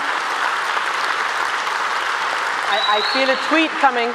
Well, fine. You know, better that than interfering in foreign affairs. If he wants to tweet about me, I'm happy to be the, diversion, because we've got lots of other things to worry about. And he should worry less about the election and my winning the popular vote than doing some other things that would be important for the country. History is being made and records are being broken at Hillary Clinton's expense. According to the nonpartisan Cook Political Report, Clinton received 63,541,056 votes and counting. Donald Trump received 61,864,015 votes. That's a difference of 1,677,041. Nearly 1.7 million more votes than President-elect Trump. This as the seismic gap in popular votes continues to widen and Clinton's lead grows. Yet Hillary Clinton will not be president of the United States. The enormity of Clinton's popular vote win is unprecedented in modern history of American presidential politics. Clinton's popular vote margin over Trump is now greater than that of Richard Nixon over Hubert Humphrey in 1968 and that of John Kennedy over Nixon in 1960. There has never been so big a popular vote victory, but ultimately trumped by the Electoral College. President-elect Trump has won 290 electoral votes to Clinton's 232, with Michigan still too close to be called. It takes 270 Electoral College votes to win the presidency. Retiring Democratic Senator Barbara Boxer, a Clinton supporter, introduced a Senate bill to end the Electoral College. She calls the Electoral College an outdated, undemocratic system that does not reflect modern society. Boxer says the change needs to happen immediately so that every American should be guaranteed that their vote counts. Boxer's bill, a proposed constitutional amendment, is dead on arrival though. A constitutional amendment would require passage of 2/3 majorities in the House and Senate and approval of 3/4 of states. There is no chance the Republican-controlled Congress will allow the bill through the legislative branch. Clinton is just the 5th candidate in U.S. history to win the popular vote and lose the presidential election. This year's results mark only the 2nd time in modern history it's happened. The last time being in 2000, when Al Gore received more votes than George W. Bush and lost. A number of grassroots campaigns across the country are circulating online petitions and using social media in hopes of influencing Republican members of the Electoral College to deny the presidency to Donald Trump. Denying the presidency to the Election Day winner has never been done in American history. Trump was one of the biggest opponents of the Electoral College. His fierce criticisms of the electoral process and system, calling it rigged and unfair, became a staple war cry at rallies throughout the campaign. That was until he won. Benefiting from the system he often maligned, Trump flip-flopped, praising the Electoral College as genius in a tweet following the election. But 4 years earlier, on election night in 2012, after Mitt Romney lost to President Obama, Trump tweeted that the Electoral College is a disaster for democracy. So is the system still rigged? And for whom? For FoxNews.com, I'm Rob Demetrius. All right, so you seen what they showed. They showed you that Hillary Clinton had 1.6 million more votes. Now, with that being said, if the game is about popular votes, then why y'all saying that black people are the ones that prohibit you from winning the election? Do I need to say that again? If according to the game it's supposed to be about popular vote, and according to that you end up having 3 million, but at that count they was at 1.6 million, then how are you saying that Russia got black people not to vote for you? Right? That's what they said, right? That it was because of black people not doing what they did is the reason why you didn't win. But yet you had the popular vote. But the game of president is not by popular vote. It's by Electoral College. So why was they saying what they saying? Now do you understand why they're talking about propaganda? Talking about, oh, they got you doing something else.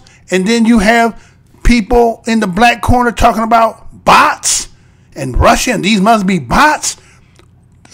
Who lying here? See? Making up shit, right? Well, let me show you this too. Put the icing on the cake. So, who was the real culprit as to why you didn't win? Or why that election didn't? Because again, if it's called gerrymandering, which is in locations in different states are getting different counts for Electoral College votes, then the reason why you lost had nothing to do with black folks. Black folks live where black folks live. That means you needed to win in areas that were probably high volume of people like yourself. Well, let's see what they had showed at that time. Since everybody going to keep trying to put the onus on black people and talking about, oh, well, we got influenced by somebody else outside to make us change our vote. No, see, that's what I'm saying. Being deflective and always want to put it on somebody else. But again, let's see who it says it was. Got it? And Let's get it. America is a country of deep electoral divides, and it's also more profoundly divided along stark demographic lines. On one side, middle-class white Americans who feel like their government no longer works for them, who've elected to give Donald Trump the chance to drain the swamp. You can subdivide Trump versus Clinton supporters by age. Trump carried the day with voters aged 45 to 64 by 7 percentage points. They're a larger group than millennials. Those aged 18 to 29 years old favored Hillary Clinton by 20 percentage points. Clinton also enjoyed the overwhelming support of non-white voters, 73% to Trump's 20%. But even that margin couldn't neutralize the strength of white voters. Support of non-white voters, 73% to Trump's 20%.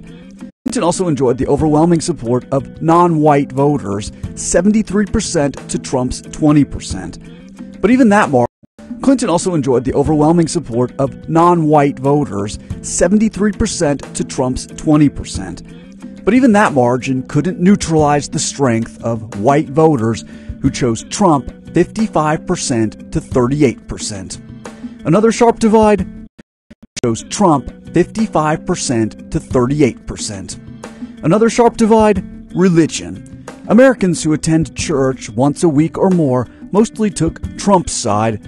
People who never go to church voted overwhelmingly for Clinton. But perhaps the deepest divide, at least in this election, is between rural voters and the populations of America's cities.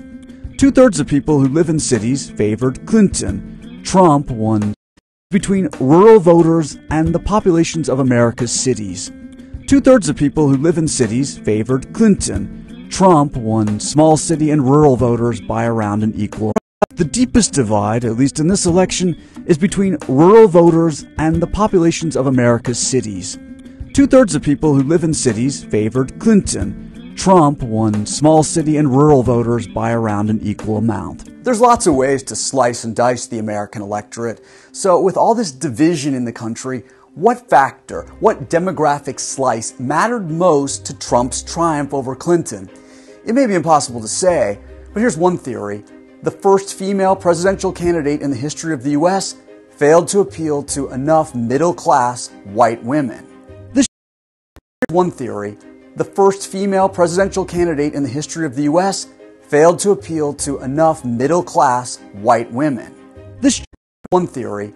The first female presidential candidate in the history of the U.S. failed to appeal to enough middle-class white women. This chart shows who voted as divided by race and sex. White women are the largest slice. Their numbers are about the same as in 2012. In that election, Mitt Romney won 56% of white women.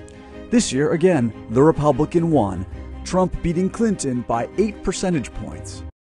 Voted as divided by race and sex. White women are the largest slice. Their numbers are about the same as in 2012. In that election, Mitt Romney won 56% of white women. This year, again, the Republican won, Trump beating Clinton by 8 percentage points. On top of that, Donald Trump won the white male vote this year, too, by a whopping 29 percentage points. Black voters and Latino voters of both sexes overwhelmingly chose Clinton. All combined, they helped counterbalance the white male vote. Black voters and Latino voters of both sexes overwhelmingly chose Clinton. All combined, they helped counterbalance the white male vote. And that black voters and Latino voters of both sexes overwhelmingly chose Clinton. All combined, they helped counterbalance the white male vote. And that put white women in the driver's seat to determine the course of the election. And if you divide this group out to those white women with a 4-year college degree and those who don't have one, you see a socioeconomic tsunami. More highly educated white women in the driver's seat to determine the course of the election. And if you divide this group out to those white women with a 4-year college degree and those who don't have one, you see a socioeconomic tsunami. More highly educated white women chose Clinton 51% to Trump's 43%. But white women without a college degree went Trump 59% to Clinton's 35%. They helped hand him the presidency.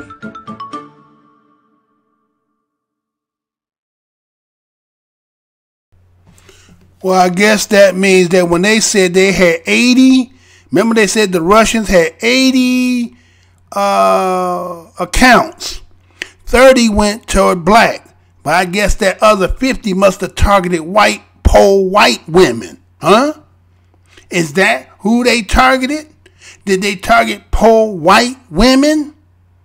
White women who had no college degrees?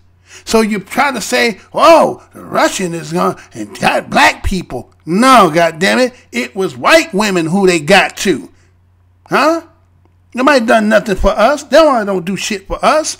So why keep telling that goddamn lie? Oh, because we're talking now politically that what you got in the bag if you're going to give us something. Then we got some agendas at the same time if you're going to represent us, right? So we're not saying of those of the old. So the reason why we're talking like that, it can't be our own mind. It has to be somebody else telling us something else.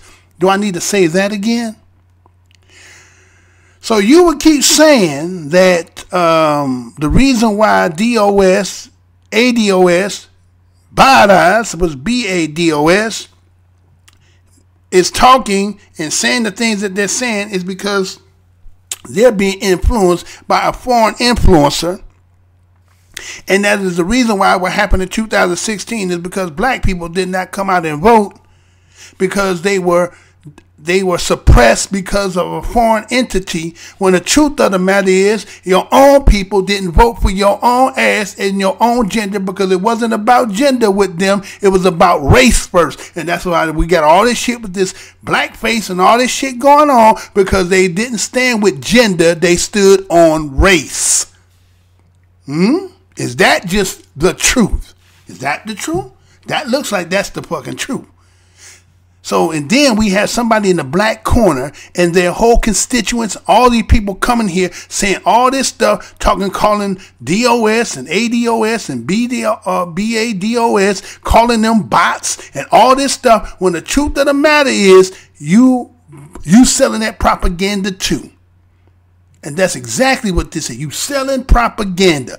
There was your stats right there. There's your receipts. Now you debunk that. Moving on.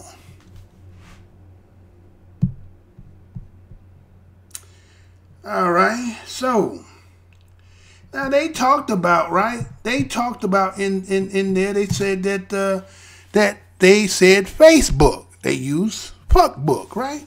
They said, well, fuckbook is the one that allowed that, and then they need some more regulatory. As big as is going on in there, and they need to regulate because why? People are in there socializing. They're having conversations. Again, propaganda is trying to infuse the mind. Again, what the state and the country wants, so that makes you think the way they want. But they're saying they got too much free thought in there. And they're actually saying, hey, we're not picking for this person because again, we're not getting anything. So a lot of people may not have participated. Maybe there was some influence on it. But again, you had to look at who they had to choose. So what? You had a black president before that, but again, he didn't represent, and we looking at now what done took place, and a lot of people didn't buy that shit in the first place. That's sucker people who out here want to feel like they want to be inclusive and fell for the old okie doke. But when you look at the pedigree, you knew he wasn't gonna give you nothing because he wasn't cut from you no damn way, right? So let's look at this here again. Here was an individual that's talking about the same thing they saying about the regulatory of Facebook. And then let's see what she was talking about being in another country. Rappler.com, a news organization in the Philippines, is a social news network that aims to promote social change. Its CEO and executive editor says Facebook let the Philippines government target her and the site that she founded because of its coverage. But she says she still works with Facebook. She also warns that her story should serve as a cautionary tale for the United States. And Maria Ressa joins us now to discuss all this. I mean, Maria, that's a pretty incredible allegation. You're saying that Facebook's involvement, you wrote, destroyed your reputation and your peace of mind. Yeah, absolutely. Just for doing our jobs. So first, Facebook the Philippines is Facebook country. 97% of Filipinos on the internet are on Facebook. And when we came out with the propaganda series in early October of 2016, I was pummeled into silence, although I still talk now, right? Yeah. But 90 hate messages per hour. You know, at the beginning, for about 2 weeks, I was trying to respond, and then I realized they're not looking for an answer. They want to pound me into silence. And that was when I realized this is something new. It's a new weapon against journalists. We need to find a new way of dealing with the psychological warfare. Well, some people say, okay, it's a disinformation campaign. Why should you cover it? Why is it such a big deal when you're talking about politics on the ground, right? Because it is methodical, it's systematic, it is meant to pound the fracture lines of society and rip them open. And given the algorithms of the social media platforms, you're creating, say in the United States, right, if you're on the right, you wind up moving further right because you're only talking to people like yourself. So we're splitting here. And then if you're on your left, you wind up, you can't even see the right perspective. You're moving further left. It splinters democracy. It gets rid of that common space. So it's incredibly important for us to look at it because Facebook, the social media platforms, are now the world's largest distributor of news, of facts, and yet they haven't accepted the gatekeeping roles that journalists used to have, and that's a problem because lies now spread faster than truth. Lies spread faster than truth. That's so interesting to hear you say that, put it in that perspective. But when you talk about disinformation in the United States and you compare it to in the Philippines, is there one country that's worse?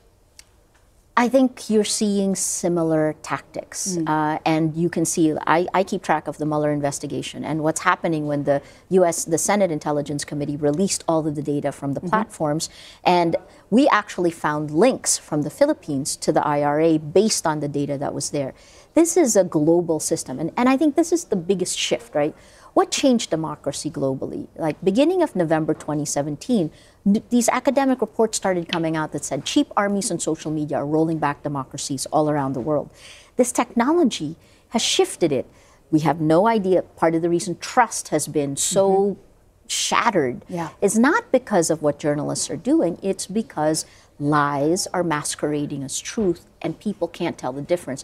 It is a breakdown of trust, and that is methodically done. Is there a way to counter this, Maria? Look, in the long term, it's education. In the medium term, it's media literacy. But in the short term, it is only the social media platforms that can act right now. I mean, part of it is it appeals to the worst of human nature. It's like taking all of our hate and our fear, fanning the anger, fanning our fears, and creating an us against them. This is what terrorists do in their, and that's how you build ideology. That's how terrorists build this extremist thing. So what we're seeing is the world is getting pushed and pulled apart, and yet people don't know they're being manipulated. I think more and more here in the United States, you look at them as partisan politics, but where is that undercurrent of information warfare? That's where it begins. In the end, we always say information is about power, right? Well, what happens when information is tainted and toxic sludge, poison is introduced into the body of democracy? We talk a lot about Russian disinformation campaigns here in the U.S., looking into election meddling as well. How does it compare in the Philippines? I think I always say we're the canary in the coal mine. You know, we've been dealing with this since July of 2016 with the drug war that's killed. The police claim 5,000 people. Human rights groups will say tens of thousands of people since July of 2016. And you put that together with this kind of information warfare that is splintering society and changing perspectives, changing values. Very similar. What we're seeing, the tactics that were released during the reports of the U.S. Senate Intelligence Committee, they're the same tactics that are being used in the Philippines. We're just a little further along. Think about it like this. Duterte was elected in May of 2016. Brexit happened a month later. After that, the U.S. elections. After that, Catalonia, and so on. Right? The world has changed fundamentally. Why do you think it is, Maria, that they're targeting the Philippines? We're English-speaking. We're 100 million people. We're Facebook country. As of yesterday, two days ago, social media, We Are Social came out with a report that said not only do Filipinos spend the most time online, we spend the most time on social media. So we're a little petri dish. It's the reason I set up Rappler in the Philippines. It's like a petri dish for social media interaction. It can be used for good. Mind you, we know this in the Philippines. That's why Rappler grew so fast. But by the end of 2015, with instant articles, it's been used for evil, and it needs to get fixed. I want to ask you while I have you, because you live in Manila, what is the sense of President Duterte there, and does he still have great public support? Unlike President Trump here, President Duterte has popularity ratings in the 80%, 83%. That's incredibly high. It's incredibly high, but again, think, we are a social media country. Our information landscape flows on Facebook.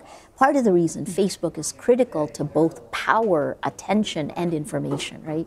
I think what we're seeing in the last few months is Facebook doing takedowns of these malevolent networks. In the last 24 hours, they took down an Iranian network and they took down a network in Indonesia. As elections roll out in other parts of the world, I think they're very aware of the power they now have, and I'm hopeful that they will take more action. Maria Ressa, very grateful you could join us on this important topic. Thanks for having me. Thank you. And we should mention we reached out to Facebook for comment on Maria Ressa's reporting on the disinformation on the platform. We have not received a response.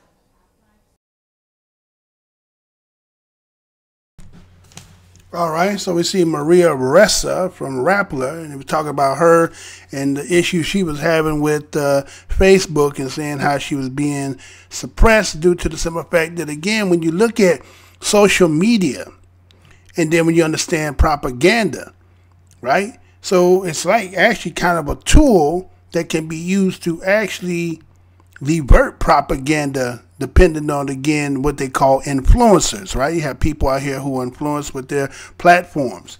And so depending on who the influencer is, they can actually, again, like you say, information is power, right? But information also can be tainted. So saying that, again, it could be disinformation or it can be facts. The problem is people can be manipulated, right?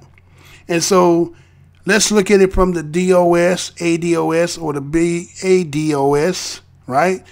And they're saying that because that there's a movement happening that people are trying to galvanize and come independent and come with one mind and one thought. And this is, again, when we're looking at political from that aspect, they're saying that the only reason why y'all doing it is because somebody is influencing you, because this is not the way you normally would think, because, again, that's not the propaganda that we try to fixate in your minds, right? Think about that, right? And so they see that time that the democracy is being shifted by social media, right? The social media has shifted the way that old business used to run. That's why you're seeing in the black corner of the internet that they're getting the attention that it's even making onto the national media platforms, that certain things are being said, right? That they're talking about the terms of DOS. And then they would have those who would be the protectors of the urn, right? Who are saying that, again, some of the stuff that is being said is downplaying, is saying that individuals don't have a right to have an opinion, and they're not very politically astute. And these people are more the experts for the simple fact that they are accredited, they have the pedigree, they have the credentials, and so again, you wouldn't be able to just like follow what we tell you to do. So that's kind of the propaganda. But then you have those, again, like channels like my own. Again, I only got 2.9, right? But again, I'm suppressed. I'm very suppressed, right? Then there's other people who got it, but again, it depends on what kind of information that they're talking about as to their platform, right? And so, you know, so what it really comes down to is there's an online battle, right? There's becoming an online battle in the black corner to sway the mindset away from those who are trying to be the influencer, trying to get their people to become having some, I guess you're saying having a block, right? You're having a block of people, again, they have people who try to be influenced, and then you, again, according to who's sitting down, because people didn't like when Kamala Harris came out. You've seen that people in the black corner had their issues saying about, you know, track record and history and so forth. But again, people just under the assumption that they can just get black vote just because, again, everything the color of my skin is my kin. But DOS now is trying to say, no, DOS, again, it's the 400-year commemorative year. Been put in that work. People been playing this for a long period of time. There's a new mind, new set of rules and the way we're trying to move. And that is becoming, again, to try to dwarf it, to undermine it, they're talking about somebody's influencer, some foreign influence, when that's not really the truth. What happened in that 2016, as you've seen that I laid down the receipts of the videos, it had nothing to do with DOS or black people in the United States. They did what they did. She lost not because of you being influenced or being suppressed. And if there wasn't even suppression, it had nothing to come from there. It came from within the institutions.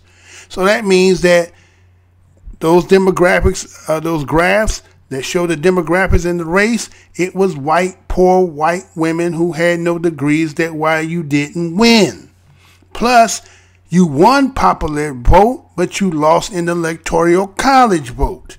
So why throw the onus on us? And again, because again, where we at right now, this day and time, the energy and spirit and mind of Verizon, and trying to become politically astute and understanding how the game goes, and now understand that the way the game is played in exchange to get something, right? And they don't want that. So now they have to make it seem like somebody is doing something in order to, the only reason why you talking like that, somebody else is putting that in your mind. No, see, you underestimate who we are.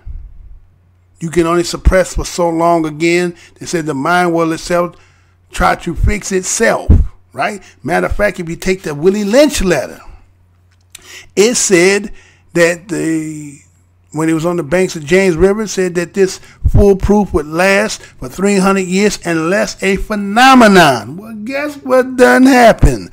The phenomena. Something like a phenomenon. Something like a phenomenon. Something like a phenomenon. Huh? That's what done happened. Something like a phenomenon didn't happen, right? And so, you know, lies that they try to spread, as you heard, what's her name, Maria Risa said that lies will spread quicker than the truth. But when you have people who are positions in, let's say, the black corner, who people become trust and word, they become trust and they become their facts, those lies can't seep in and have the damage it used to. And so it's become threatening to a lot of people out here. Right? So I just want to put that out there for those who might have been kind of like, what's going on with that? This is what it is, right? And so they're saying it's the way that it's being set up is us versus them, which again they say creates terrorists. Well, you know, black Americans in this country aren't terrorists. We have been terrorized, but we are not terrorists. You may not like the ideology that we're speaking, because we're coming from a victim, and again, I know a lot of people don't like that, but we're coming from a victim situation and being terrorized and disenfranchised in every eyes you can think of, right? And so, knowing that the history and knowing what we have gone through in this land, I have to give you this to remind.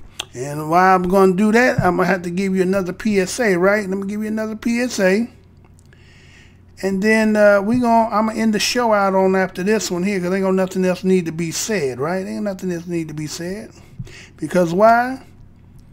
It just don't. And the reason why that is because it sums up everything. Well, I'm not even going to end the show on that. You know, how about that? I'm not going to end the show. I'm going to have to come back. I'm going to have to come back, because I got an article that goes with that. So I have to do that. Matter of fact, I will end the show after that. So, how about this?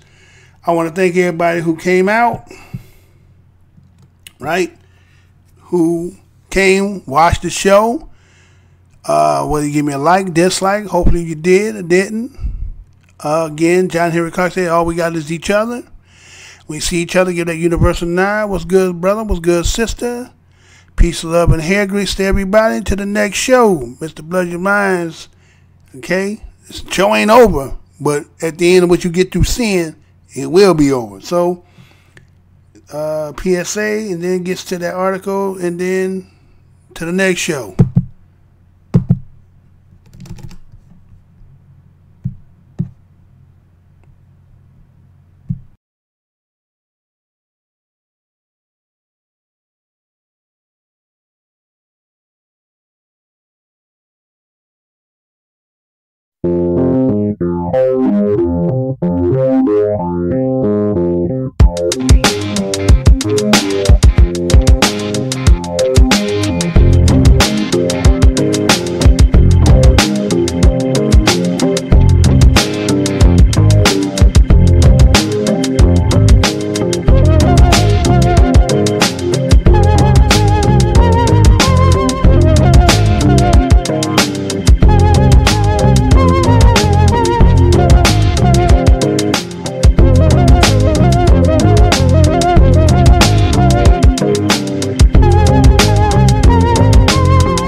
Today is the first day of Black History Month, and this year's theme is Black Migration. The Association for the Study of African American Life and History says it's paying tribute to, quote, 400 years of the creative industry of people who were kidnapped and brought unwillingly to these shores and who, with resolute African spirit, fought for human dignity and equality. Lionel Kimball is the Associate Professor of History at Chicago State University. He's also Vice President of Programs for the Association for the Study of African American Life and History. Professor Kimball, thank you very much for joining us. Thank you for having me. You bet. Well, your organization's founder, Dr. Carter Woodson, is called the father of Black history. Tell us a little bit more about him, and tell us a little bit more about how this celebration of Black history even began.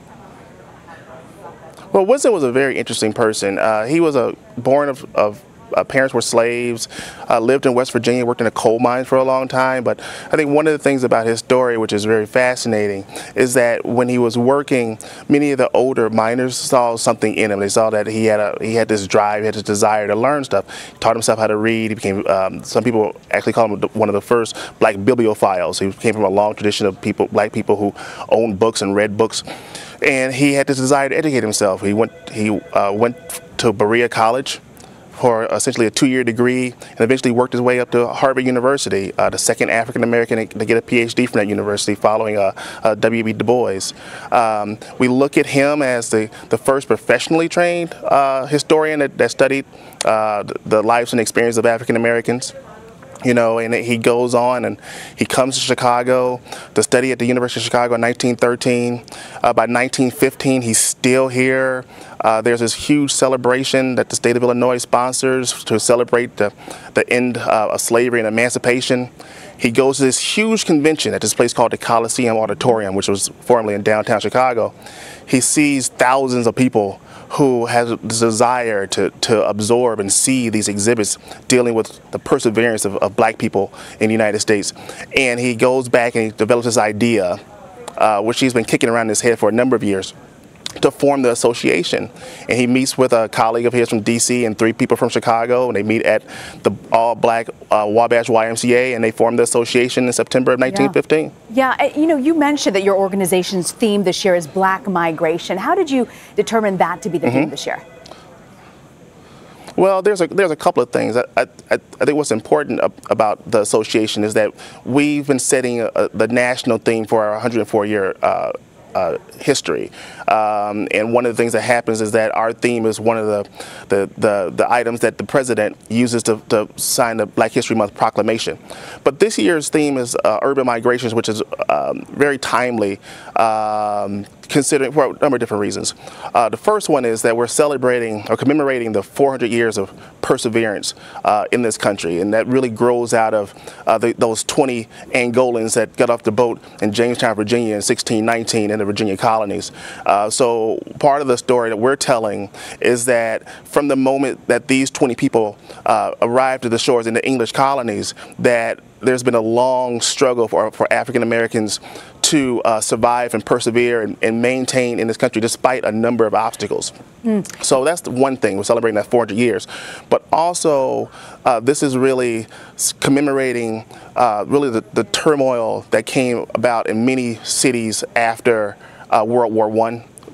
For example, in my city, in Chicago, the 1919 race riot was really a culmination of incidents that came about as more and more black people, more and more African Americans moved to the city. You know, so we're looking at this Professor, and how... I'm sorry to interrupt you. It's so fascinating because so much of Black History Month, you focus on the person, but you don't really look at the process of how the evolution took coming to America. How did black migration during the 20th century affect the culture of African Americans today in this country? Well, there's long effects in politics and music and dress and food ways. I think just to point to a number of different examples where we find these folks who come to the South bringing blues music and jazz music and getting involved in politics and labor organizing and shaping unions and just the way we operate and see things in an urban setting. So we continue to really see this playing out. Let's give you an example. Louis Armstrong, which is a person who was near and dear to my heart, came from New Orleans to Chicago during 1919, right? And we see what he did to revolutionize jazz music in this country. We see a migrant to my city again, Arthur Works Mitchell, who was the first African-American Democratic congressman after Reconstruction, right? Oscar DePriest, the first another migrant to Chicago, the first African-American to sit in the House of Representatives after Reconstruction. So you find these folks who are coming to the North, and they're essentially go-getters, right? They come up from the Jim Crow South, and they see this opportunity in the North, and they take advantage of it. And I think we're still living the legacies of those people. Professor Lionel Kimball, we're grateful you could join us with a little more insight on Black History Month. Thank you. You bet.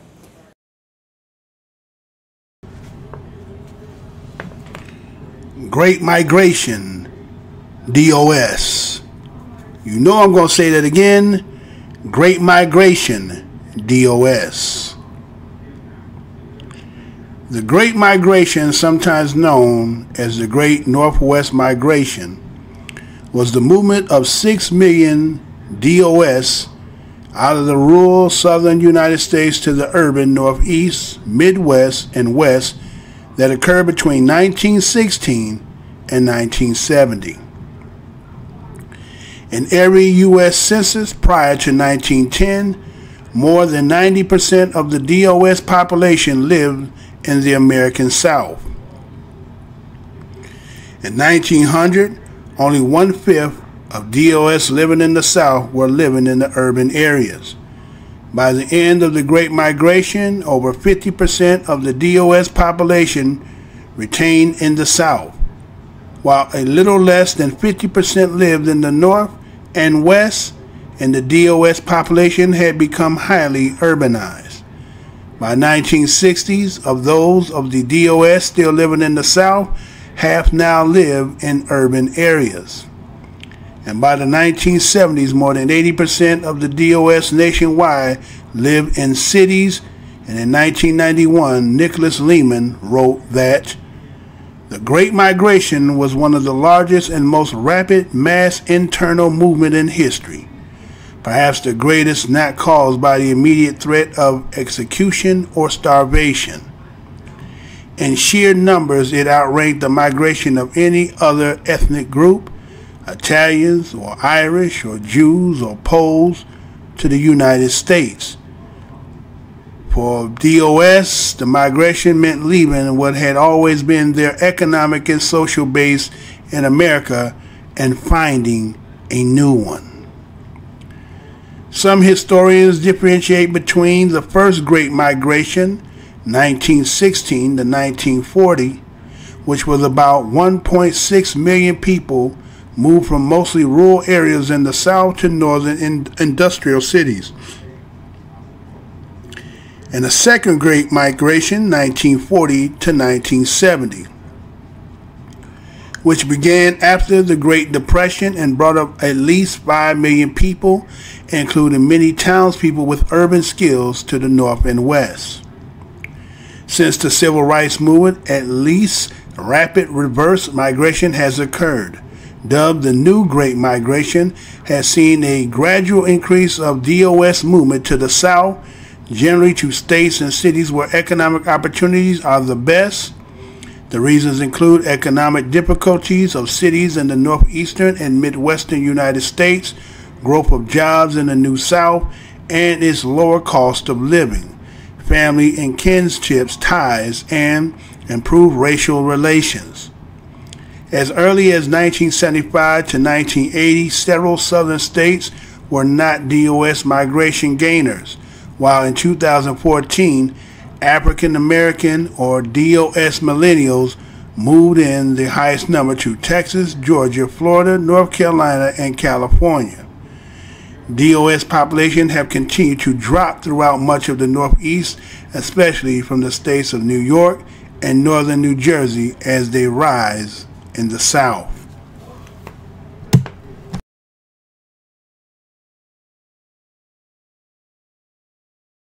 Portions of the following program may be unsuitable for younger or more sensitive viewers. Viewer discretion is advised.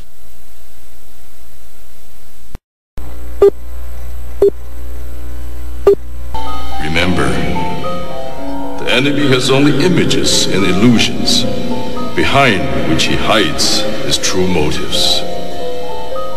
Destroy the image, and you will break the enemy.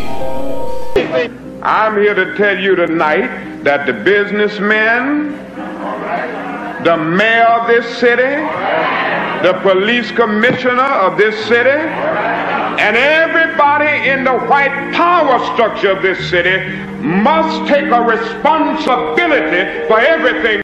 Can you feel it? Can you feel it? Luther and I and everyone in this arena tonight are unified by the same great American values. We're proud of our country. We respect our flag.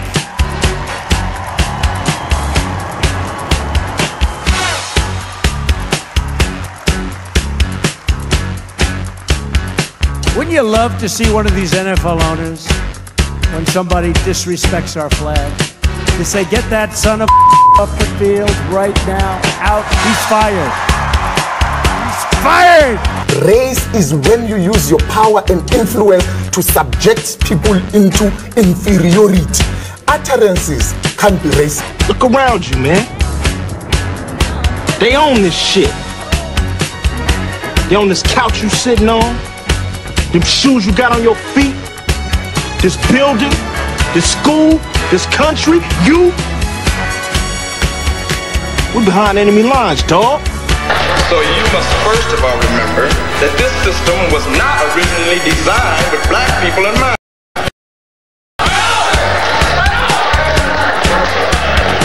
And it definitely was not prepared for black people to in the end begin to demand their rights and an equal share in this country which they've died for. Right on. Hey, and we definitely are not going back to Africa. In the church, we used to sing the song, "Good news, the chariot is coming." While you sit here today, knowing that you have come to hear good news, you must realize in advance what good news for you might be bad news for somebody else. What good news for the sheep might be bad news to the wolf. They say, oh, things are getting so much better for you. In 1849, it was hitting blacks on the head 100 times a day. In 1990, they hit them 48 times a day. Isn't it better? Oh, it's got to be better. You're saying 52 blows. The only purpose of most black Americans on earth today is to destroy. I think that's noble. Italians love Italians. When Irish love Irish. But when a nigga loves a nigga, it's an unpardonable sin. They have blood in their hands. When we say they have blood in their hands, we are not saying him George Bezos went and killed. But white people colonized us. They dispersed us. They enslaved our people. They sucked our economy dry. They are still sucking it dry even today. That's white people. Tony Blair, George Bush, Napoleon Bonaparte, Leopold, Adolf Hitler, Benjamin Netanyahu. All white people, they are the same. They are racist and they are full of hate. I've been waiting for you. You have many questions, and though the process has altered your consciousness, you remain irrevocably human. Ergo, some of my answers you will understand, and some of them you will not. Concordantly, while your first question may be the most pertinent, you may or may not realize it is also the most irrelevant. Why am I here? Our world is coming crumbling down. The coons are coming. You got to understand that white America has an uncanny way of making the victim the victimizer. Excuse me, master, for putting my head in the way of your club. Not that your club is brutalizing my head and putting hickeys on it. My head got in the way of your free swing and broke your shiny stick, and I want to apologize for that. Your life is the sum of a remainder of an unbalanced equation inherent to the programming of the Matrix. You are the eventuality of an anomaly which, despite my sincerest efforts, I have been unable to eliminate from what is otherwise a harmony of mathematical precision. While it remains a burden assiduously avoided, it is not unexpected and thus not beyond a measure of control, which has led you inexorably here. There are more connections in the human body than there are stars in the galaxy. We possess a gigantic network of information to which we have almost no access.